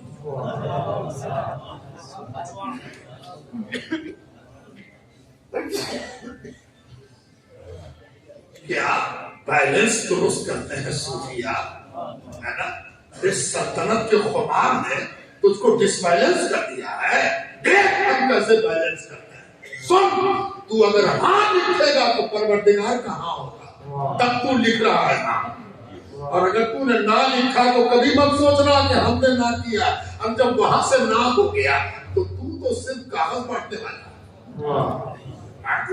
ہوش میں نہ، ہوش کا ناخن رکھ، کبھی یہ نہ سمجھنا کہ میں نے ہاں کہا اور میں نے نہ کہا، ارے ہاں نہ تو وہاں سے ہوتا، تو منشی ہے، منشی بحال ہوا ہے، جو لکھوایا جائے گا سو لکھے گا، منشی ہونے کا خیال کر اور اپنی حکومت بچا۔ حضرت نے کہا پہلی شرط 1 ہفتے میں درخواست پر نظر، جو 1 ہفتے کا خیال رکھے گا وہ درخواست لکھی گئی، درخواست کو کیسے بھول جائے، وہ اپنے آپ ہو گیا۔ یہ جو شرط ہے، اس شرط پر اگر آپ ایک نظر ڈالیں گے تو آپ کو محسوس ہوگا کہ یہ صوفیاء کرام عوام سے کس قدر قریب ہیں، بندگان خدا سے کس قدر قریب ہیں۔ اور یاد رکھیے سلطنت ڈس بیلنس تبھی ہوتی ہے جب وہ عوام سے دور ہو جائے، عوام سے جیسے ہی کٹے گی وہ ڈس بیلنس ہو ہی جائے، ڈس بیلنس ہو کے رہنا۔ اگر ڈس بیلنس نہ ہو تو اس کے مطلب یہ ہے کہ بہت گمبھیر قسم کا ڈس بیلنس ہے، ٹھیک سے پتہ نہیں چل رہا، پتہ چل جائے بہت جلدی چل جائے، بہت قریب چل جائے گا کہ عوام سے دوری آپ کو کیا کراتی ہے۔ اس لیے اس بات پر توجہ ہونی چاہیے کہ کہیں ہم اپنا سنتولن تو نہیں کھو رہے ہیں۔ اب تینوں شرطوں پر آپ کی نظر ہے، رامپور ہے اس لیے میں زیادہ اس حوالے میں نہیں جاتا، لیکن آپ کو یہ پتہ چل رہا کہ حضرت جن کے پاس ہم لیٹے ہوئے ہیں، جہاں پر حضرت لیٹے ہوئے وہاں ہم بیٹھے ہوئے ہیں، حضرت قطب ہے وہاں کے، اور قطب کی ایک پہچان یہ ہے کہ وہ جس علاقے کا قطب ہوتا ہے اس علاقے کے آخری آدمی پر بھی اس کی نظر ہوتی ہے، آخری آدمی پر بھی اس کی نظر ہوتی ہے۔ یہ جو پہلی شرط ہے یہ بتا رہی ہے کہ حضرت کو پہلی صف کے لوگوں کی فکر نہیں ہے، آخری صف، اور آخری صف والوں کی جس کو فکر ہو جائے قطب ہے، وہ اپنے علاقے کا صاحب خدمت ہے، اس کو مخدوم ہے، اپنے علاقے اسی کو مخدوم کہتے ہیں۔ تو آج جس مخدوم کے عرس میں ہم اور آپ شریک ہو رہے ہیں، مشترکہ عرس جس میں کئی بزرگوں کا عرس شامل کر دیا گیا، یہ بھی ایک بڑی بات ہے کہ کئی بزرگوں کا عرس ملا کے شامل کر دیا جائے۔ تو صوفیانہ اعتقاد ہمیں بتاتا ہے کہ جب ایک عرس بابرکت ہے تو کئی عرس کی برکتوں کا کیا عالم؟ اگر عرس برکتوں کے نزول کا سبب ہے تو جس میں کئی بزرگ آپس میں مل جائیں تو اس کی برکتوں کا عالم کیا؟ اور یہ جو صوفیاء کرام ہیں، ان صوفیاء کرام کے کام کرنے کے ڈھنگ پر میں نے کچھ باتیں آپ کے سامنے رکھی۔ اب آپ کو صوفیاء کرام کے کام کرنے کے منہج کیسے وہ ڈس بیلنس ہونے سے معاشرے کو بچاتے ہیں، اس پر بھی ایک توجہ اور ہو جائے تاکہ رامپور بھی سمجھ میں آئے۔ رامپور میں سلسلہ مجددیہ حضرت مفتی محبوب صاحب آپ سے فرما رہے ہیں، بلا شبہ یہ وہ شہر ہے جہاں ہر سلسلہ اپنی رنگت اور نکھار کے ساتھ موجود ہے۔ اگر حافظ جمال اللہ شاہ صاحب رحمۃ اللہ تعالی علیہ کی وجہ سے یہاں مجددیت کا جھنڈا گڑا ہوا ہے تو حضرت عبداللہ بغدادی احراری کی وجہ سے یہاں قادریت کا لوا بھی اس کا اڑ رہا ہے۔ اور میرا اس شہر سے بڑا تعلق اس لحاظ سے ہے کہ آپ کے شہر کے عظیم بزرگ حضرت عبداللہ بغدادی پٹنہ حاضر ہوئے تھے، اور ہمارے حضرت قطب العالم مخدوم شاہ محمد مونی پاکباز رحمت اللہ تعالی علیہ، جن کا میں 12واں خادم ہوں، مجھ سے پہلے 11 خدمت کرنے والے ہو چکے ہیں، ان کی خانقاہ میں حضرت حاضر ہوئے، اور حضرت کا وہ آخری سال تھا، یہ 1185 ہجری کی بات ہے، 1185 ہجری 1771 عیسوی 1771 میں حضرت پٹنہ گئے ہیں، اور وہ ہمارے حضرت کا آخری سال تھا، یعنی اسی سال حضرت نے رجب المرجب کی 12 کی شب کو نثار فرمایا، عمر آپ کی 103 سال تھی۔ حضرت عبداللہ بغدادی احراری رحمۃ اللہ علیہ کو خیال ہوا کہ اتنا عظیم بزرگ یہاں تشریف فرما ہے، ملاقات کرنی چاہیے۔ حضرت کو معلوم ہوا کہ وہ آ رہے ہیں تو حضرت نے ان کے استقبال میں بزم سجائی، ان کا استقبال کیا گیا، اور حضرت نے ان کے لیے مسند لگوائی، اپنی مسند پیچھے سے ہٹا دی اور کہا سرکار غوث پاک کی اولاد آ رہی ہے، اس کے لیے مسند لگاؤ، ان کو صدر میں بٹھاؤ۔ تشریف لائے، ان کو بیٹھایا گیا اور ان کے اعزاز میں قوال نے کچھ کلام بھی سنایا، کہ میں خاص طور پر آپ کو سنا رہا ہوں کہ کہیں آپ کی تقشف کی رگ نہ پھڑکنے لگے۔ رگے تقشف اگر پھڑک رہی ہے تو اس کو بیلنس کرنے کے لیے واقعہ سنیں کہ حضرت عبداللہ بغدادی احراری رحمت اللہ تعالی علیہ کے لیے ان کے اعزاز میں قوال نے کلام سنایا۔ عبداللہ بغدادی احراری حضرت نیاز کے شیخ، اور ایک تصویر بھی بنانے والے مصور نے، اس وقت مصور موجود تھا، اس نے اس مجلس کا عکس، آج کی طرح نہیں کہ کیمرہ ہو، ایک سے ایک کیمرہ نکل آیا، ڈیجیٹل ہو، اتنی بڑی کھینچا اتنی بڑی کر نہیں، کل کے دن دیکھنے والا کیسے دیکھتا تھا اس پر زیادہ حیرت مت کیجیے۔ اس سے پہلے دیکھنے والے کا معیار یہ تھا کہ اس وقت تو قلم سے بناتا بھی نہیں تھا، زبان سے ایسا نقشہ کھینچتا تھا کہ لگتا تھا کہ بیان کرنے والے نے ہائے ہائے ہائے 1000 تصویر ایک ساتھ بنایا۔ شاہ قطب نے قرآن کی ایک تفسیر لکھتے ہوئے اس کا نام ہی رکھا التفسیر الفنی فی القرآن، التفسیر الفنی فی القرآن۔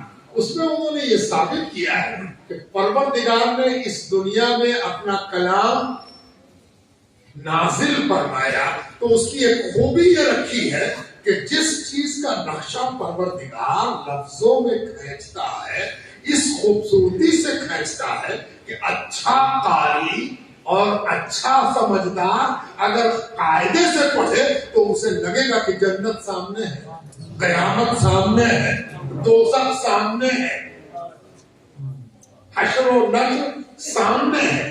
تو تصویر بنانے والے نے جو تصویر بنائی وہ دیکھنے کے لائق ہے۔ حضرت عبداللہ بغدادی احراری مسند پر جلوہ فرما ہے۔ مخدوم منیم پاکباز 103 سال کی عمر میں کیسے لگ رہے ہیں، کیا شکل ہے، ایک عارف باللہ کی، ایک پناہ باللہ کی، دیکھنے کے لائق ہے۔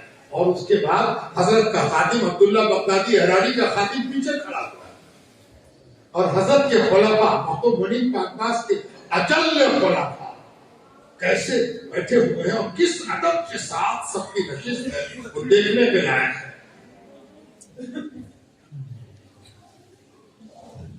تو میں یہ عرض کر رہا تھا کہ اس رامپور سے میرا بھی تعلق اس لحاظ سے ہے کہ ایک بزرگ یہاں کا سرتاج وہ پٹنہ جا کر اپنے بزرگی کا اعلان وہاں بھی کر چکا ہے، اور پٹنہ نے اس بزرگی کا استقبال کیا ہے جو دامن رامپور میں سجی بسی ہوئی ہے۔ اس لیے پٹنہ سے اس کا بڑا گہرا تعلق ہے اور رشتہ ہے۔ یہ جو صوفیاء کرام ہیں، ان کے کام کرنے کا منہج جب آپ دیکھیں گے تو آپ کو محسوس ہوگا کہ سب سے زیادہ جو چیز یہ سکھاتے ہیں ان میں ایک چیز یہ ہے کہ اختلاف کا منہج کیا ہو، منہج اختلاف کیا ہو۔ اور یہ جاننے سے پہلے میں نے تلاوت کی قرآن کی ایک مشہور ترین محتم بشان آئے وما ارسلناک الا رحمۃ للعالمین، ہم نے آپ کو سوائے رحمت کے اور کیا بنایا ہے، آپ سراسر رحمت، آپ رحمت کے علاوہ کچھ نہیں ہے، آپ کا ہر قدم رحمت، آپ کا ہر فیصلہ رحمت، آپ کا ہر گوشہ رحمت، آپ کی ہر بات رحمت، آپ کی جنگ رحمت، آپ کی صلح رحمت، آپ کی سزا رحمت، آپ کی معافی رحمت، آپ کی سزا بھی رحمت ہے اور آپ کی معافی بھی رحمت ہے۔ تو بزرگوں، دوستوں اور عزیزوں، قرآن کریم کی جو آیات ہیں ان میں بعض آیات کو قرآن نے محکمات کہا ہے اور بعض کو متشابہات کہا ہے، یہ سب آپ جانتے ہیں۔ لیکن ایک بات یاد رکھیے، سب سے محکم ترین آیات میں سے ایک ہے وما ارسلناک الا رحمت للعالمین، اس میں تبدیلی نہیں آئے گی، اس میں تغیر نہیں آئے گا، یہ فائنل آیت ہے، اسی طرح جیسے الحمدللہ رب العالمین۔ اگر کبھی کوئی تغیر آپ کو نظر بھی آ جائے، کوئی تبدیلی نظر بھی آ جائے، کوئی انقلاب نظر بھی آ جائے، تو یاد رکھیے گا وہ وقتی حکم ہے، وقت کا تقاضا ہے، حالات کا تقاضا ہے، مجبوری ہے، اس لیے وہ حکم دیا گیا۔ ابھی آپ سن رہے تھے 26 آیات پر سوالیہ نشان لگ رہا ہے۔ ایک صاحب نے بڑا ہنگامہ بتایا، 26 آیت ہے نا؟ ایسا کہنے لگے جیسے کہ دنیا کی اکیلی کتاب ہو جس میں یہ بات پائی جاتی ہے۔ اتنا بڑا احمق تو ہم نے دیکھا ہی نہیں۔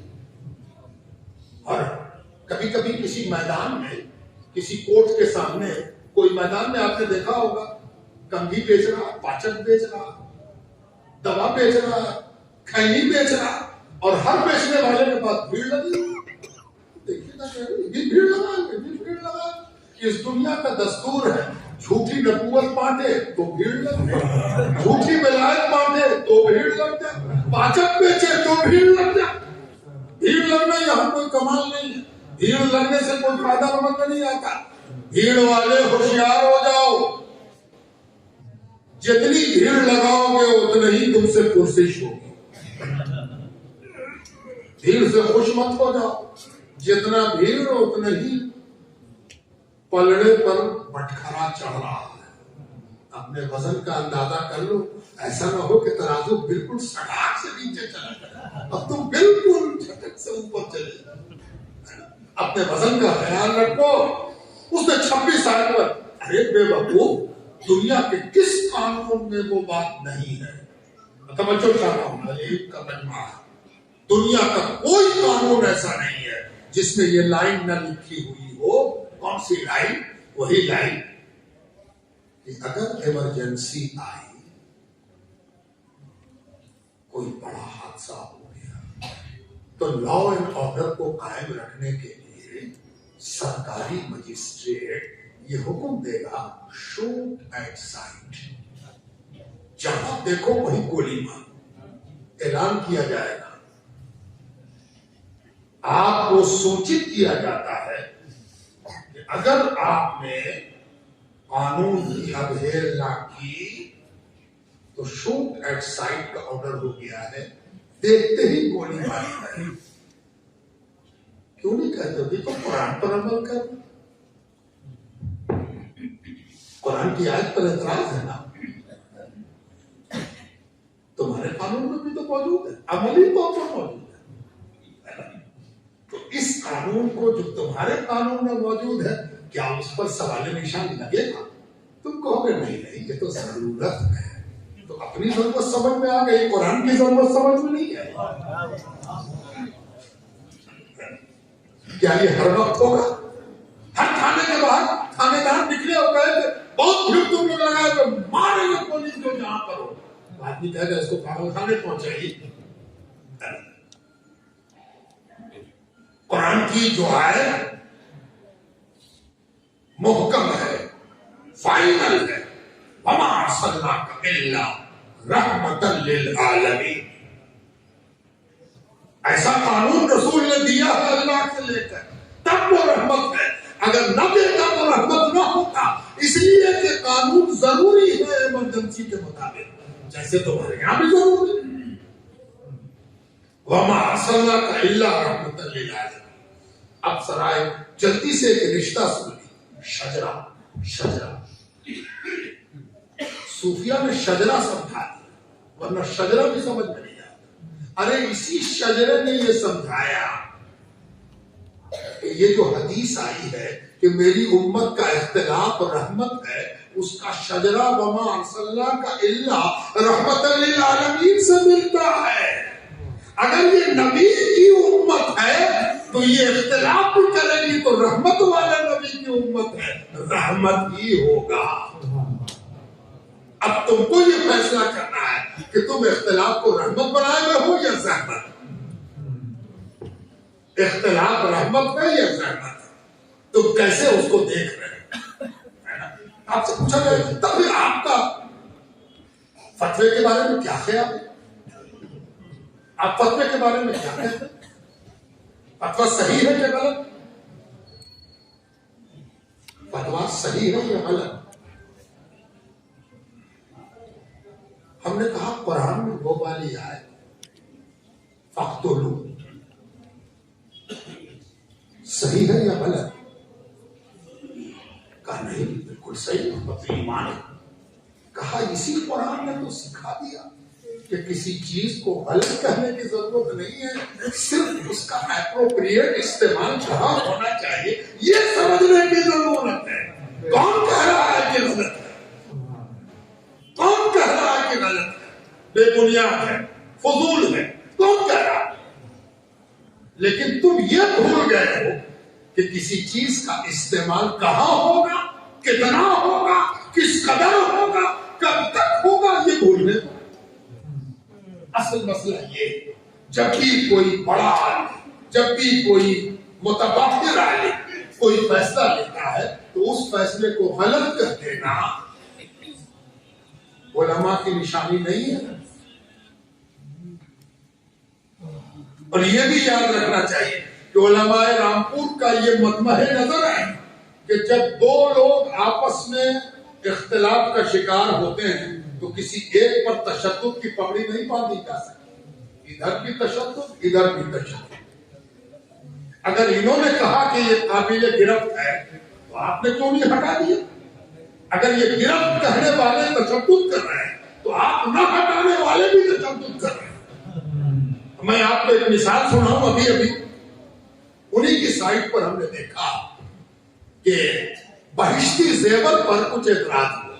ابھی حالیہ بتا رہا ہوں، بہشتی زیور پر، اس کے لب و لہجے پر، اس کے کچھ کنٹینٹ پر اعتراض ہوا اور فوراً فیصلہ لیا گیا کہ اس کو سائٹ سے ہٹا دیا گیا، اور سائٹ سے ہٹا دیا گیا، جا کے سوشل میڈیا پر چیک کر دیا۔ میں نے کہا سرکاری ڈنڈے سے جو عقل آئی مفتی کے فتوے سے بھی آ جائے، جھنجھٹ ہی ختم ہو جائے۔ سارا جھنجھٹ ختم تھا کہ بھائی بس اتنا ہے، اعتراض ہے کو بتا دے، نہیں چھپتی رہے، نہیں چھپتی رہے، اور کہا جائے کہ بڑے متشدد ہے یہ خان صاحب، بہت متشدد ہے۔ ارے تم کو تشدد ان کا تو نظر آیا، اپنا تشدد نظر نہ آیا۔ دونوں طرف تشدد ہے۔ اس تشدد سے باہر نکلنے کی ایک رحمت موجود ہے، اسی رحمت کا نام رامپور ہے،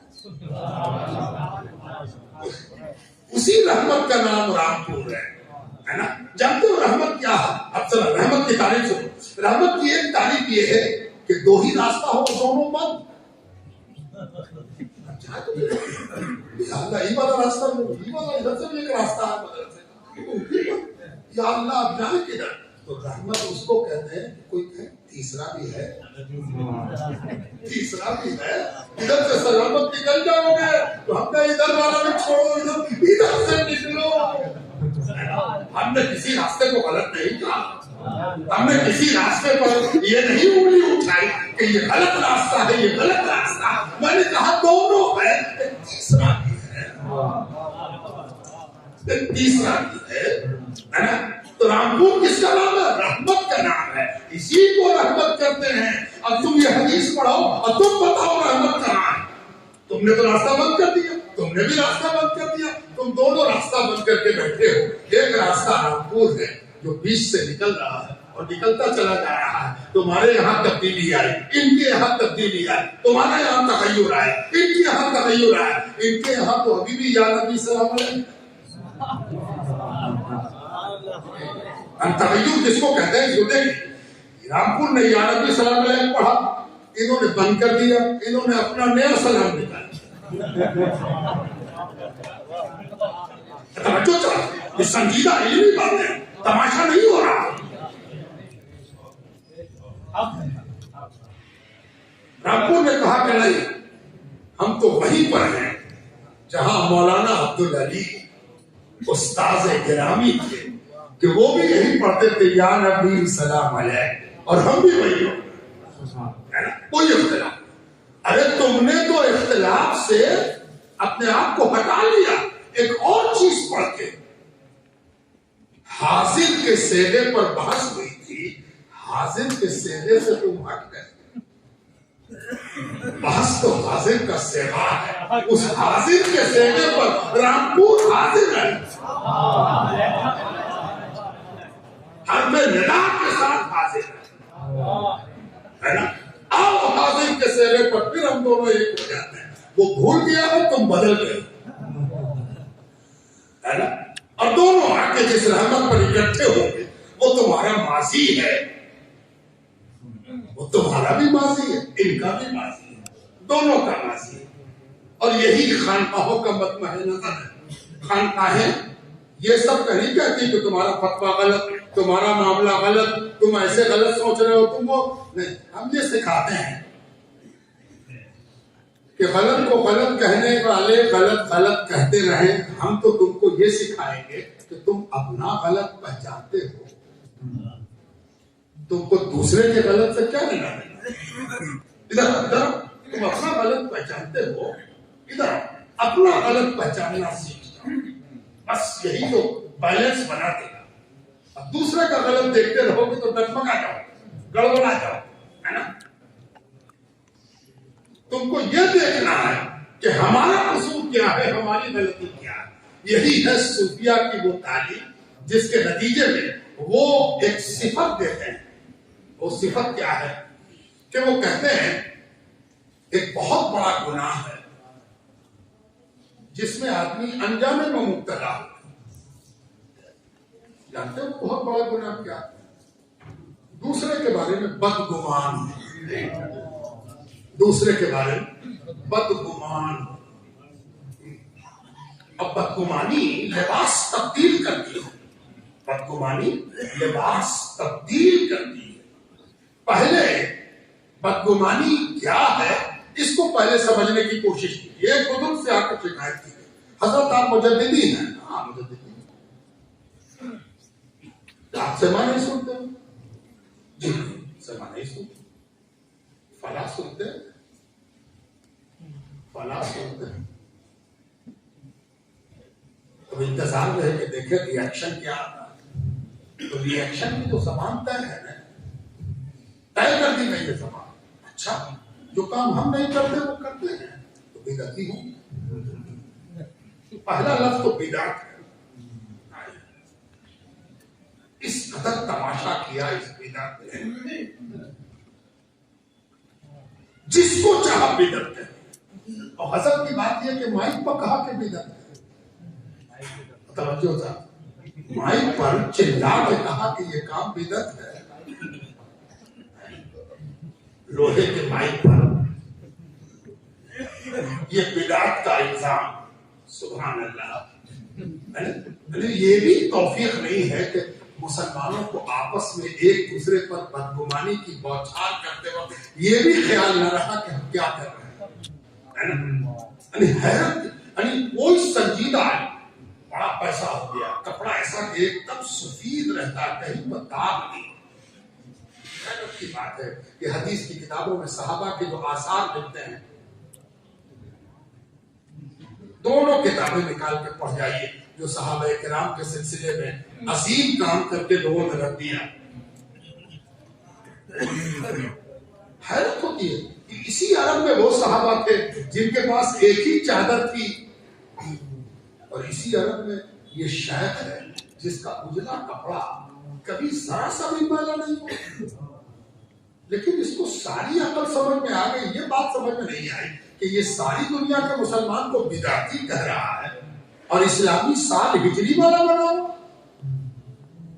ہجری اسلامی سال۔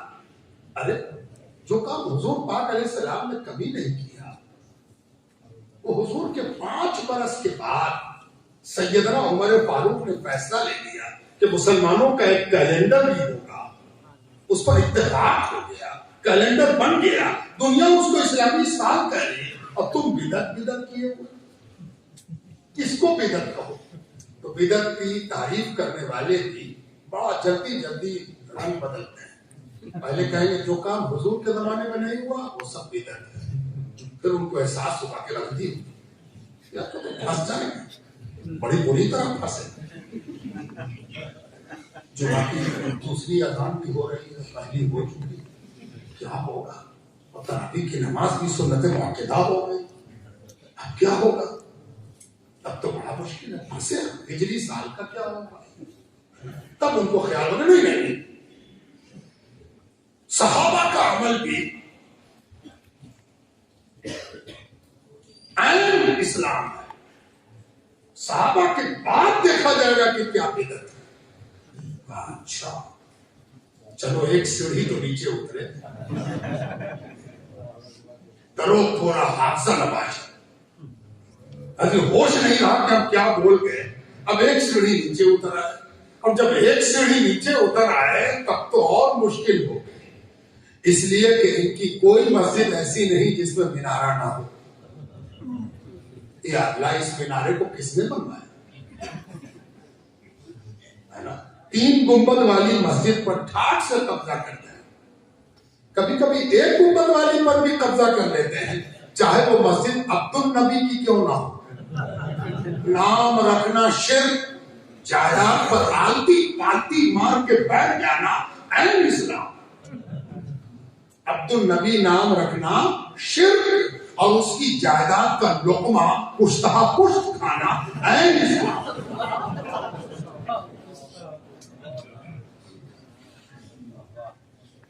اب کیا کریں؟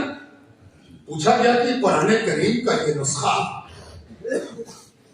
اس میں آیت کا نشان, رکوع کا نشان کب لگا؟ بدعت بدعت, ہر چیز کو بدعت ہے نا. یعنی بدعت وہ چیز ہے مسلمانوں میں کہ اگر مسلمان سچ مچ اس بات پر غور کرے کہ ہم نے بدعت کے حوالے پر مسلمانوں کو کتنا رسوا کیا, کتنا آپس میں توڑا, تو پتا چلے گا کہ لفظ بدعت کا استعمال کرنے والے نے مسلمانوں کے ساتھ ایسا ظلم کیا ہے کہ اس ظلم کی وجہ سے وہ اللہ کیا سب سے پہلے پکڑا جائے کہ تم نے بدعت کا مذاق اڑایا, کھیل کیا. اس کا اثر کہاں کہاں جا رہا ہے تم نے دیکھا نہیں. تم مذاق کرتے ہو, کس بات کو تم بدعت کہتے ہو؟ تم یہ بھول جاتے ہو کہ اللہ کے رسول کے سامنے جو مسجد بنی, مسجد زرار, اس کو اکھاڑ کے پھینک دیا گیا. تو زمانے سے کسی چیز کو بدلو. نبی کے سامنے بھی کوئی کام ہو اور وہ دین کی بنیاد کے لیے نقصان دہ ہو تو وہ بدعت ہے. نبی کے سامنے بھی کوئی کام ہو اور وہ دین کی بنیادوں کے لیے نقصان دہ ہو تو وہ بدعت ہے. اور نبی کے اس دنیا سے پردہ فرمانے کے بعد بہت بات بھی کوئی کام ہو اور وہ دین کی بنیادوں کے لیے مفید ہو تو وہ عین شریعت ہے. زمانے کی بنیاد کو فیصلہ کر رہا ہے, زمانے سے طے کرتے ہو. بزرگوں, دوستوں اور عزیز, اور جب اس حوالے سے آپ دیکھیں گے تو آپ کو محسوس ہوگا کہ ایک صوفی کے پاس آ کے پوچھا گیا کہ وہ سما سنتے ہیں. تب تو دارالفتاء کی زبان مچلنے لگی کہ کیا بولنا. سما سنتے ہیں؟ اچھا کیا بچتا ہے؟ بولو. اچھا مضامین بچتا ہے؟ مضامین, ہاں مضامین بھی بچتا ہے. ارے تب تو پھر اس نے بدعت کی اور اس نے حرام کیا, خارج ہوا, نکاح ٹوٹ گیا.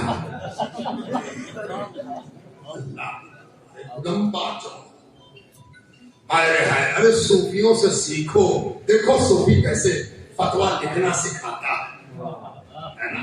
اس صوفی نے کہا نہ انکار میں کرو نہ انکار میں کرو. ارے اس کو پڑھانا چاہیے, اس کو دفاتر میں پڑھانا چاہیے, مدارس میں پڑھانا چاہیے. دیکھو یہ بھی کام کرنے کا طریقہ ہے, ایسے بھی کام ہوتا ہے. تم نے صرف یہ خیال رکھا کہ میرا مبلغ علم کیا کہتا ہے, تم نے یہ خیال نہیں رکھا کہ کہ اس فتوے سے ڈسبیلنس ہو جائے گی سوسائٹی اور برباد ہو جائے گی سوسائٹی، تم کو کیسے فیصلہ لینا تھا وہ تم نہ لے سکتے۔ اور پوچھا گیا کہ حضرت یہ کیا بات ہے، اس پر کیا کہنا چاہتے ہیں؟ کہا میرا دل مطمئن نہیں ہے اس کے دلائل سے، اس لیے میں نہیں سنتا۔ وہ کہا وہ بغیر دل کے مطمئن ہوئے نہیں سنتے۔ وہ دن عید کا ہوگا جب ایک مسلمان دوسرے مسلمان کے بارے میں ایسا سوچے گا کہ نہیں وہ کام شریعت کے خلاف نہیں کر سکتا، ضرور اس کو کوئی نس ملی ہوگی تو کرنا۔ حاصل علم یہی ہے، حاصل مطالعہ یہی ہے، حاصل تقویٰ یہی ہے کہ کسی کے عمل کو اگر وہ مسلمان ہے تو اس کی ایسی تعبیر کی جائے کہ اس کا اسلام خطرے سے باہر ہو۔ یہی ہے صوفیاء کرام کا منہج، صوفیاء کرام کا طریقہ کار، صوفیاء کرام کا انداز بیان۔ صوفیاء اس طریقے سے کام کرتے ہیں۔ میں نے آپ کو سنایا تھا، پھر سنا دیتا ہوں۔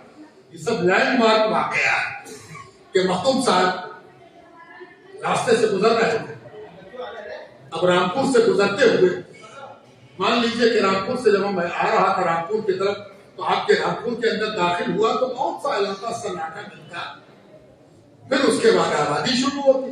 تو میں نے دیکھا مختوم صاحب نے جو دیکھا اس کی میں ایک جدید تعبیر کر رہا ہوں کہ مختوم صاحب نے دیکھا کہ رمضان کا دن ہے اور 2-3 لوگ سحر کی جماعت قائم کر رہے ہیں ایک پیڑ کے سائے۔ مختوم صاحب نے لپک کے آگے بڑھے، مسافر تھے، اللہ اکبر جماعت میں شامل ہو گئے۔ نماز ختم ہوئی، حضرت کو مسافر تھا، جہاں پہنچیں گے سنت پڑھیں، آگے بڑھ گئے۔ آگے بڑھے تو محسوس ہوا کہ کوئی پیچھے دوڑ کے آ رہا، رک گئے۔ آج سے 700 برس پہلے کی بات سنا رہا ہوں، 700 سال پرانی بات ہے۔ ڈس بیلنس کو بیلنس کیسے کیا جائے یہ سمجھا رہا ہوں، یہ صوفیوں کا طریقہ اور قاعدہ سمجھا رہا ہوں، اور فتوے کی اصل نیت سمجھا رہا ہوں۔ آج کل فتویٰ نویسی کی نیت کیا ہو گئی؟ حکم سنانا، حکم سنا دیا، ختم ہو گیا تھا۔ اتنا بھی ہوتا تو ٹھیک تھا، اب تو جانتے ہیں کیا ہوا؟ حکم سنا دیا گیا، اس کے بعد ڈنڈا لینے کے قوم تیار ہو گئے کہ کون کون اس حکم کو نہیں مان رہا، منوا کے رہے، گلی گلی گھوم رہے ہیں، تم نہیں مانو گے، کیسے نہیں مانو گے، ہم منوا کے رہیں گے۔ اور دلچسپ مذاق خیز بات یہ ہے کہ اپنی حکومت بھی نہ رہی، تبھی ڈنڈا بردار پیدا ہو۔ جب ان کے دارالفتاء کی افسوس کی بات ہے، بدقسمتی ہے کہ ہمارے دارالفتاء کی قانونی حیثیت ختم ہوتی جا رہی ہے، دارالقضاء اپنی قانونی سمویدھانک استھتی کھوتا جا رہا ہے، اور ایسے حالت میں آستین چڑھا کے تیار ہے کہ کون کون میرے فتوے کو نہ مانے، نہیں مانو گے، منوا کے رہے۔ اور حیرت کی بات ہے کہ ان سے پوچھا جائے کہ نبی کے بارے میں تو اللہ سبحانہ تعالیٰ نے اپنے اس نبی کو جس کو مختار بنایا اس کے بارے میں فرمایا تھا کہ لست علیہم بمسیطر، ہم نے آپ کو داروغہ نہیں بنایا، داروغہ بنا کے نہیں بھیجا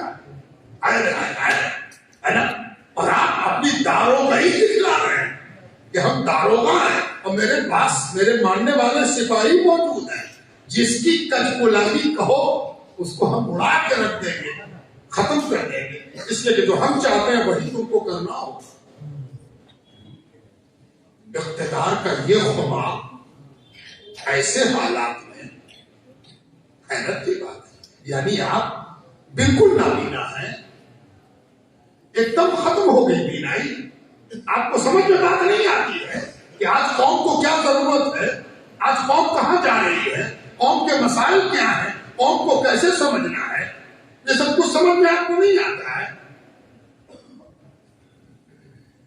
تو آپ اس انداز سے کام کر رہے ہیں کہ سب کے بارے میں آپ بدگمان ہیں،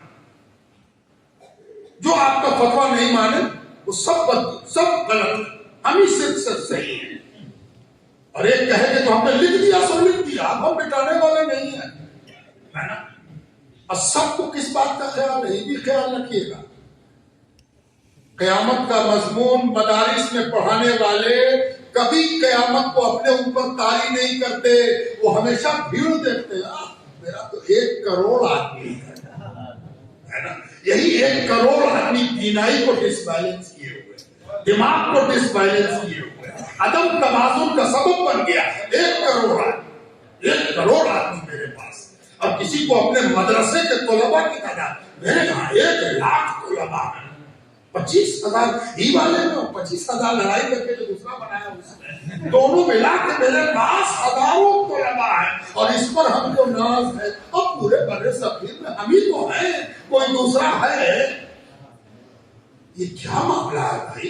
یہ کیا آپ لوگ کر رہے ہو؟ یہ کیا تماشا بنا کے رکھ دیا آپ لوگوں نے؟ کوئی جگہ بھی آپ لوگوں نے ایسی نہیں چھوڑی جو کام کرنے کے لائق ہو اور اس پر کام ہو سکے. یہ صوفیاء کرام ہے کہ ان سے جب کہا گیا کہ دوڑنے والا پیچھے پیچھے آیا، حضور کس کے پیچھے نماز پڑھ لیا؟ شراب پیتا ہے، شرابی ہے.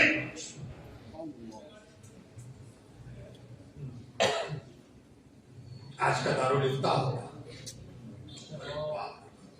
پھانسی دیتے وقت سنتے ہیں کہ پھانسی دینے والا جب فیصلہ کرتا تھا تو پھانسی کا آرڈر دے کے ہینگ کہہ کے قلم توڑ دیتا تھا. ہینگ ٹل ڈائی، ٹل ڈیتھ. اس وقت تک لٹاؤ جب تک کہ مر نہ جائے. قلم توڑ دیا، کبھی اس قلم سے دوسرا کام نہیں کریں گے. یہ والا قلم ٹوٹ ہی نہیں پا رہا، قلم ٹوٹنا چاہیے. پتلا کہ قلم کو توڑ دے کہ اس قلم سے اپنے کوئی کام نہ کریں. توڑو قلم کو، پھانسی تو دے رہے ہو، قلم توڑو نا. قلم توڑنے کا رواج ہے نا. ارے بات جتنی نماز پڑھے وہ سب دوہراؤ. شرابی کے پیچھے نماز پڑھے. مخدوم صاحب نے بڑے آرام سے اطمینان سے پورے تیقن کے ساتھ وہ کون سا نصاب تھا جو حضرت نے کہا تھا؟ یہی نصاب تو تھا. تو پھر نتیجہ کیسے بدل گیا کہ حضرت نے مڑ کے کہا دن میں نہ پیتا ہوگا،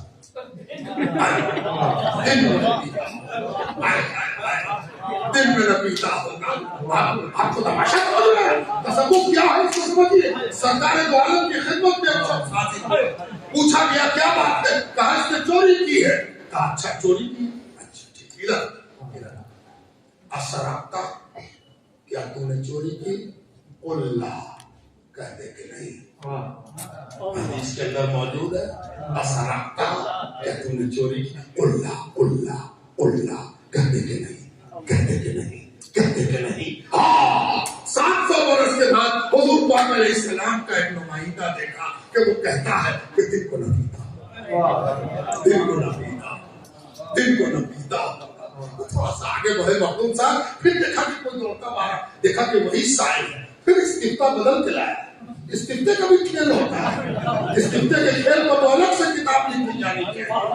کس کے نام کا استفتاء، اس میں کتنی سطر ہے نا. اور اگر کوئی صحیح بنائے تو اس کے صحیح کو باقی رکھنا ہے یا اس صحیح کو مٹا دینا ہے. مٹانا ہے تو کون عبارت ہٹانی ہے؟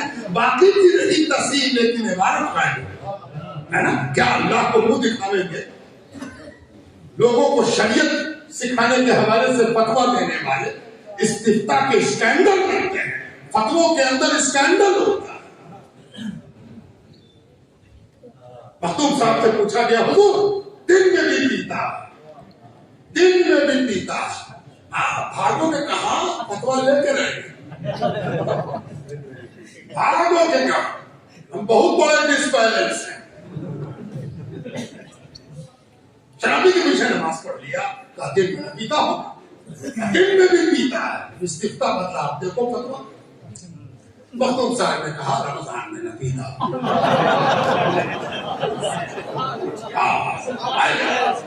رونے کو دیجا. کہاں گیا وہ دارالفتاء، کہاں گیا وہ مفتی، کہاں گیا وہ خیر خواہ، کہاں گیا وہ ایمان والوں کا سرپرست؟ ایسا میں کیوں کہہ رہا ہوں؟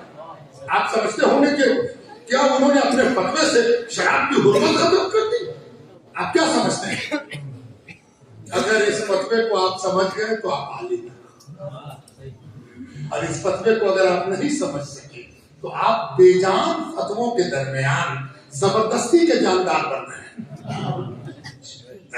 ارے فتوا وہ ہے کہ جس کے لیے دیا جائے اس کی تقدیر بدل دے. فتوے کا صرف یہ مقصد نہیں ہے کہ حکم سنا دیا. مخدوم صاحب اصلی معنی تو مخدوم صاحب جانے، لیکن میرے جیسا طالب علم جو اس سے مفہوم سمجھ رہا وہ آپ کے سامنے عرض کرتا کسی چیز کے بارے میں یہ دعویٰ ہم نہیں کر سکتے کہ جو ہم کہہ دیا وہی فائنل ہے. تو پھر ہماری تقریر اور کسی کے اوپر تنقید میں کیا فرق رہا؟ ہو سکتا ہے ہم سے غلطی ہوئی، ہزار بار ہوگی، صحیح ثابت ہوگا ہم رجوع کریں گے، توبہ کریں گے، ایمان لائیں گے اور اس پر شرمندہ نہیں ہوں گے. اسی رجوع کو اپنے لیے نجات کا ذریعہ سمجھیں. تو اب سوال یہ اٹھتا کہ مخدوم صاحب نے ایسا کیوں کیا؟ مخدوم صاحب کو معلوم تھا کہ اگر ہم یہ حکم سنا دیں کہ شرابی کے نماز پڑھنے کا کیا گناہ ہوگا اور شرابی کے پیچھے نماز پڑھنے کا کیا حکم ہے تو یہ کون نہیں جانتا ہے. نماز پڑھانے والے کو نہ معلوم ہے شراب پینا کیسا گناہ ہے اور شراب پی کے نماز پڑھنا. اور جو پوچھ رہا ہے وہ اتنا نادان ہے کہ ہم سے سن کے تب جانے گا، اور وہ جانتا ہے تب پوچھ رہا. زیادہ تر استفتاء ایسا ہی ہوتا ہے، کچھ لینے کے لیے ہاتھ بڑھایا جاتا ہے اور ہاتھ بڑھانے والے کو معلوم ہے کہ کتنا اس پر آنا ہے. ایسا فقیر بھی نہیں دیکھا. ان فقیروں سے ہوشیار رہیے جن کی نظر اس بات پر ہے کہ ہم کو کیا چاہیے. ایسا فقیر نہیں دیکھا کہ ہم کو کیا چاہیے. فقیر تو اس کو کہتے ہیں جو اللہ تعالیٰ سے امیدوار ہو اور ہاتھ بندے کے آگے پھیلا. پروردگار جو دلوا دے. یہاں استفتاء اس انداز سے لکھا جاتا ہے، بلکہ صحیح طرح سے ایسے کرو گے تم لوگ فتوا ٹوئسٹنگ آف استفتاء ہے نا. اللہ اپنی پناہ میں رکھے. کبھی فتووں کو جہاں سے آبرو ملی تھی وہی فتوا بے آبرو ہو گیا. اللہ اپنی پناہ میں. مخدوم صاحب نے جو فتوا دیا اس کی بنیاد یہ تھی کہ آخر اس شرابی کو سدھارا کیسے جائے. حکم تو معلوم ہے اس کو، حکم کو سدھارا کیسے جائے، حکم کو نافذ کیسے کیا جائے. آخری بات ختم ہو رہی. مخدوم صاحب نے جو فتوا دیا یہ اتنی تیزی سے پھیلا. اگر مخدوم صاحب نے یہ حکم دیا ہوتا کہ سب نماز لوٹا ہے، ماحول ہمارا قوت الا باللہ، شرطی کے پیچھے نماز پڑھ لیا، دوہرا تم بھی دوہرا قضا کرو جب پڑھے ہو سب کو پھر سے پڑھو. تو یہ جنگل کی آگ کی طرح نہیں پھیلا. کیوں؟ اس لیے کہ مخدوم صاحب نے جو کہا تھا وہ بات جنگل کی آگ کی طرف ہے. سنائی دی اس کو. باقی تو حیرت میں مبتلا تھے وہ کہاں گیا. اس لیے کہ آپ کو معلوم ہے کہ جب گنہگار کو جیل بھیج دیا جائے تو اکثر گنہگار جیل میں بھی گناہ کی تمنا لے کے جیتا ہے. اور گنہگار کو کپڑا پہنا کے خوشبو لگا کے کہا جائے کہ تو کہاں گنہگار ہے تو اس کو لگتا ہے کہ اب تو گناہ کرے میں بھی شرم آ. وہ چیختا ہوا مخدوم صاحب کے پیچھے بھاگا اور جا کے پیر پر گرا اور کہنے لگا سب ہم کو برہنہ کرتے تھے، آج تک تو چھپانے والا نہیں ملا، آپ نے چھپا دیا ہے، اب برہنہ نہ بول کے جاؤ. مخدوم صاحب نے اس کی توبہ قبول کی، بیعت کرایا، کہا جا اب جا، اب تجھ کو شراب نہ چھو سکے،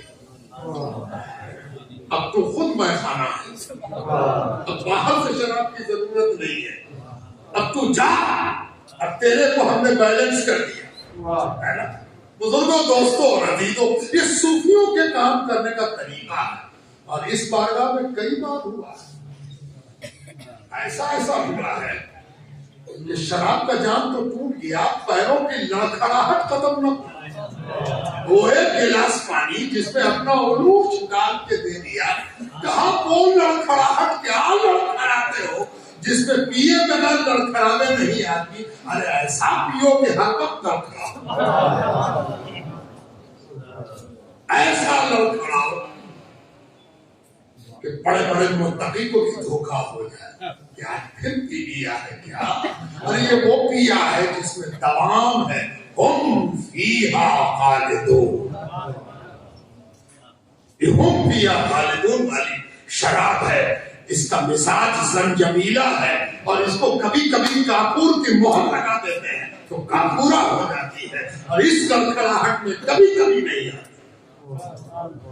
یہ وہ بارگاہ جس بارگاہ میں ہم اور آپ بیٹھے ہیں، یہ بارگاہ ایسی بارگاہ ہے جس نے بیلنس کو ڈس بیلنس کیا اور ڈس بیلنس کو بیلنس کیا، اور کہا تو ذرا بیلنس زیادہ کرنے لگا، آپ اس کو ڈس بیلنس کریں تاکہ اس کو بیلنس سمجھ میں آئے۔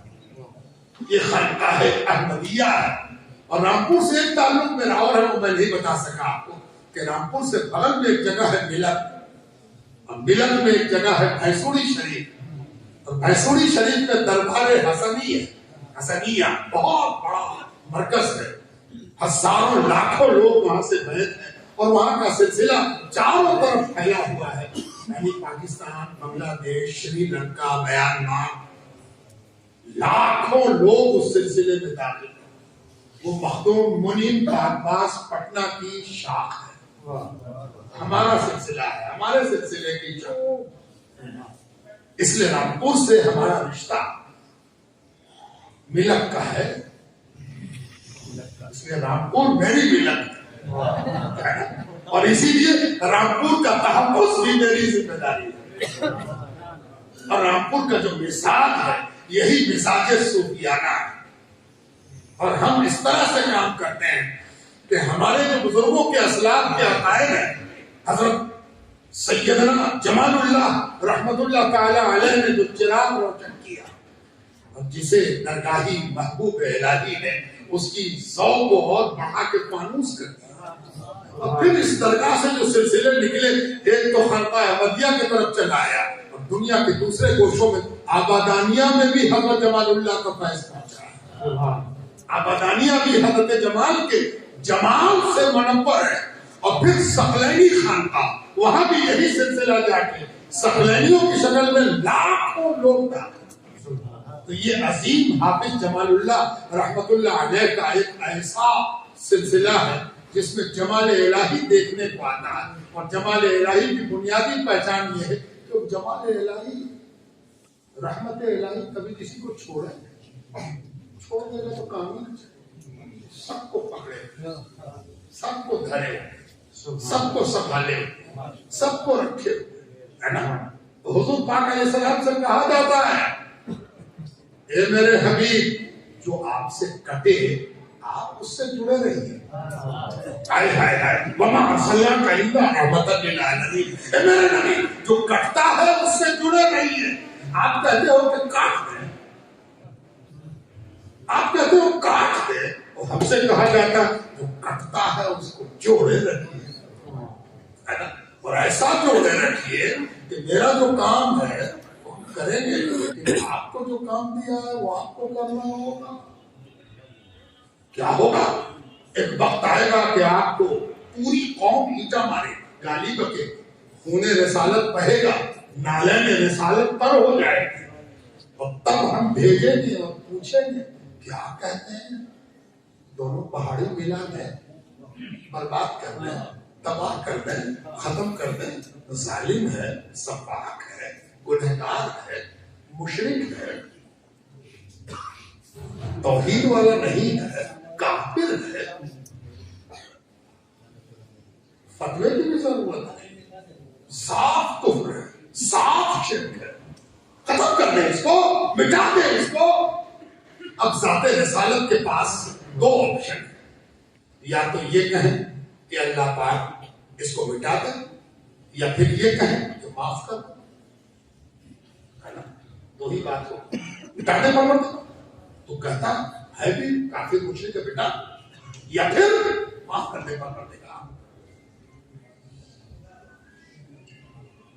یہیں پر وہ سمجھ میں آتا ہے کہ صوفی کرتا ہے، صوفی کیا کرے گا یہ سمجھ میں آتا ہے۔ مدرسے میں یہی دو چیز پڑھائی ہے،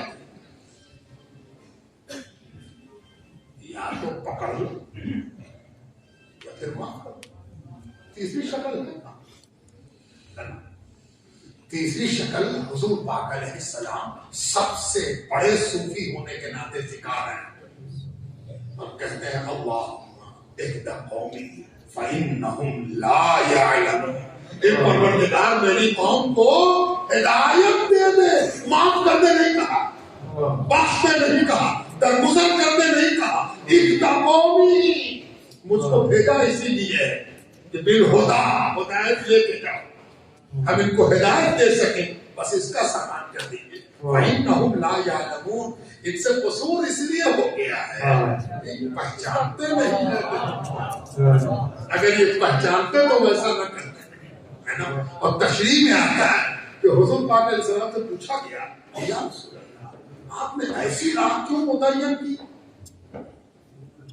تو حضور نے فرمایا ہم ان کی نسلوں میں ایمان دیکھ رہے ہیں، ان کی اولاد میں ایمان دیکھ رہے ہیں، اولاد میں ایمان دیکھ کر معاف کر دینا۔ اس نبی کی امت پوچھے کہ شرابی کے بارے میں کہہ دیا کہ دن کو نہ پیتا ہوگا، ارے مفتی وہ ہے جو خطاکار کو بھی دیکھے، خطاکار کی اولاد کو بھی دیکھے، اس لیے کہ وہ اسی مسرت کو بیٹھا ہے جس کی مسرت نسل دیکھتی ہے اور نسل دیکھ کے فیصلہ کرتی ہے۔ تو بزرگوں، دوستوں اور عزیزوں، یہ صوفیاء کرام کی خانقاہ ہے اور اس کا اثر اس بستی پر ہے، اس فکر پر ہے، اس منہج پر ہے، اس قبرستان پر ہے، اور اللہ تعالیٰ اس راستے کو برقرار رکھے۔ اس لیے کہ اب وہ صورتحال آ گئی، اب غور کرنے لگے لوگ کہ ان دو کے علاوہ کوئی راہ رحمت کی ہے، اور پھر رحمت نے پہنچایا وہاں جس کا نام رامپور ہے، اور پتہ چلا کہ شاید رامپور کی جو رے ہے وہ اسی لیے تھی کہ ایک دن رحمت تک پہنچا۔ یہ سب جس نے سکھایا وہ 12 ربیع الاول کو آیا، پیر کے روز آیا، صبح صادق آیا، طاہر مطہر آیا، منور معطر آیا، سزا دینے کے بجائے تعبیر سکھاتا ہوا ہے، تعبیر سکھاتا ہے۔ اس سے پوچھا جاتا ہے کالے کنوٹے موٹے موٹے ناک نقشے والے کو اتنا وقت کیوں دے دیا؟ اس میں کون سی خاص بات تھی؟ وہ نہ کہیں کا بادشاہ تھا، نہ کسی کا سردار تھا، نہ کوئی بڑا امیر تھا، یہ کون تھا اجنبی جس کا چہرہ بھی ایسا تھا کہ اس پر توجہ نہ جاتی تھی؟ آپ نے کیوں باتیں کی؟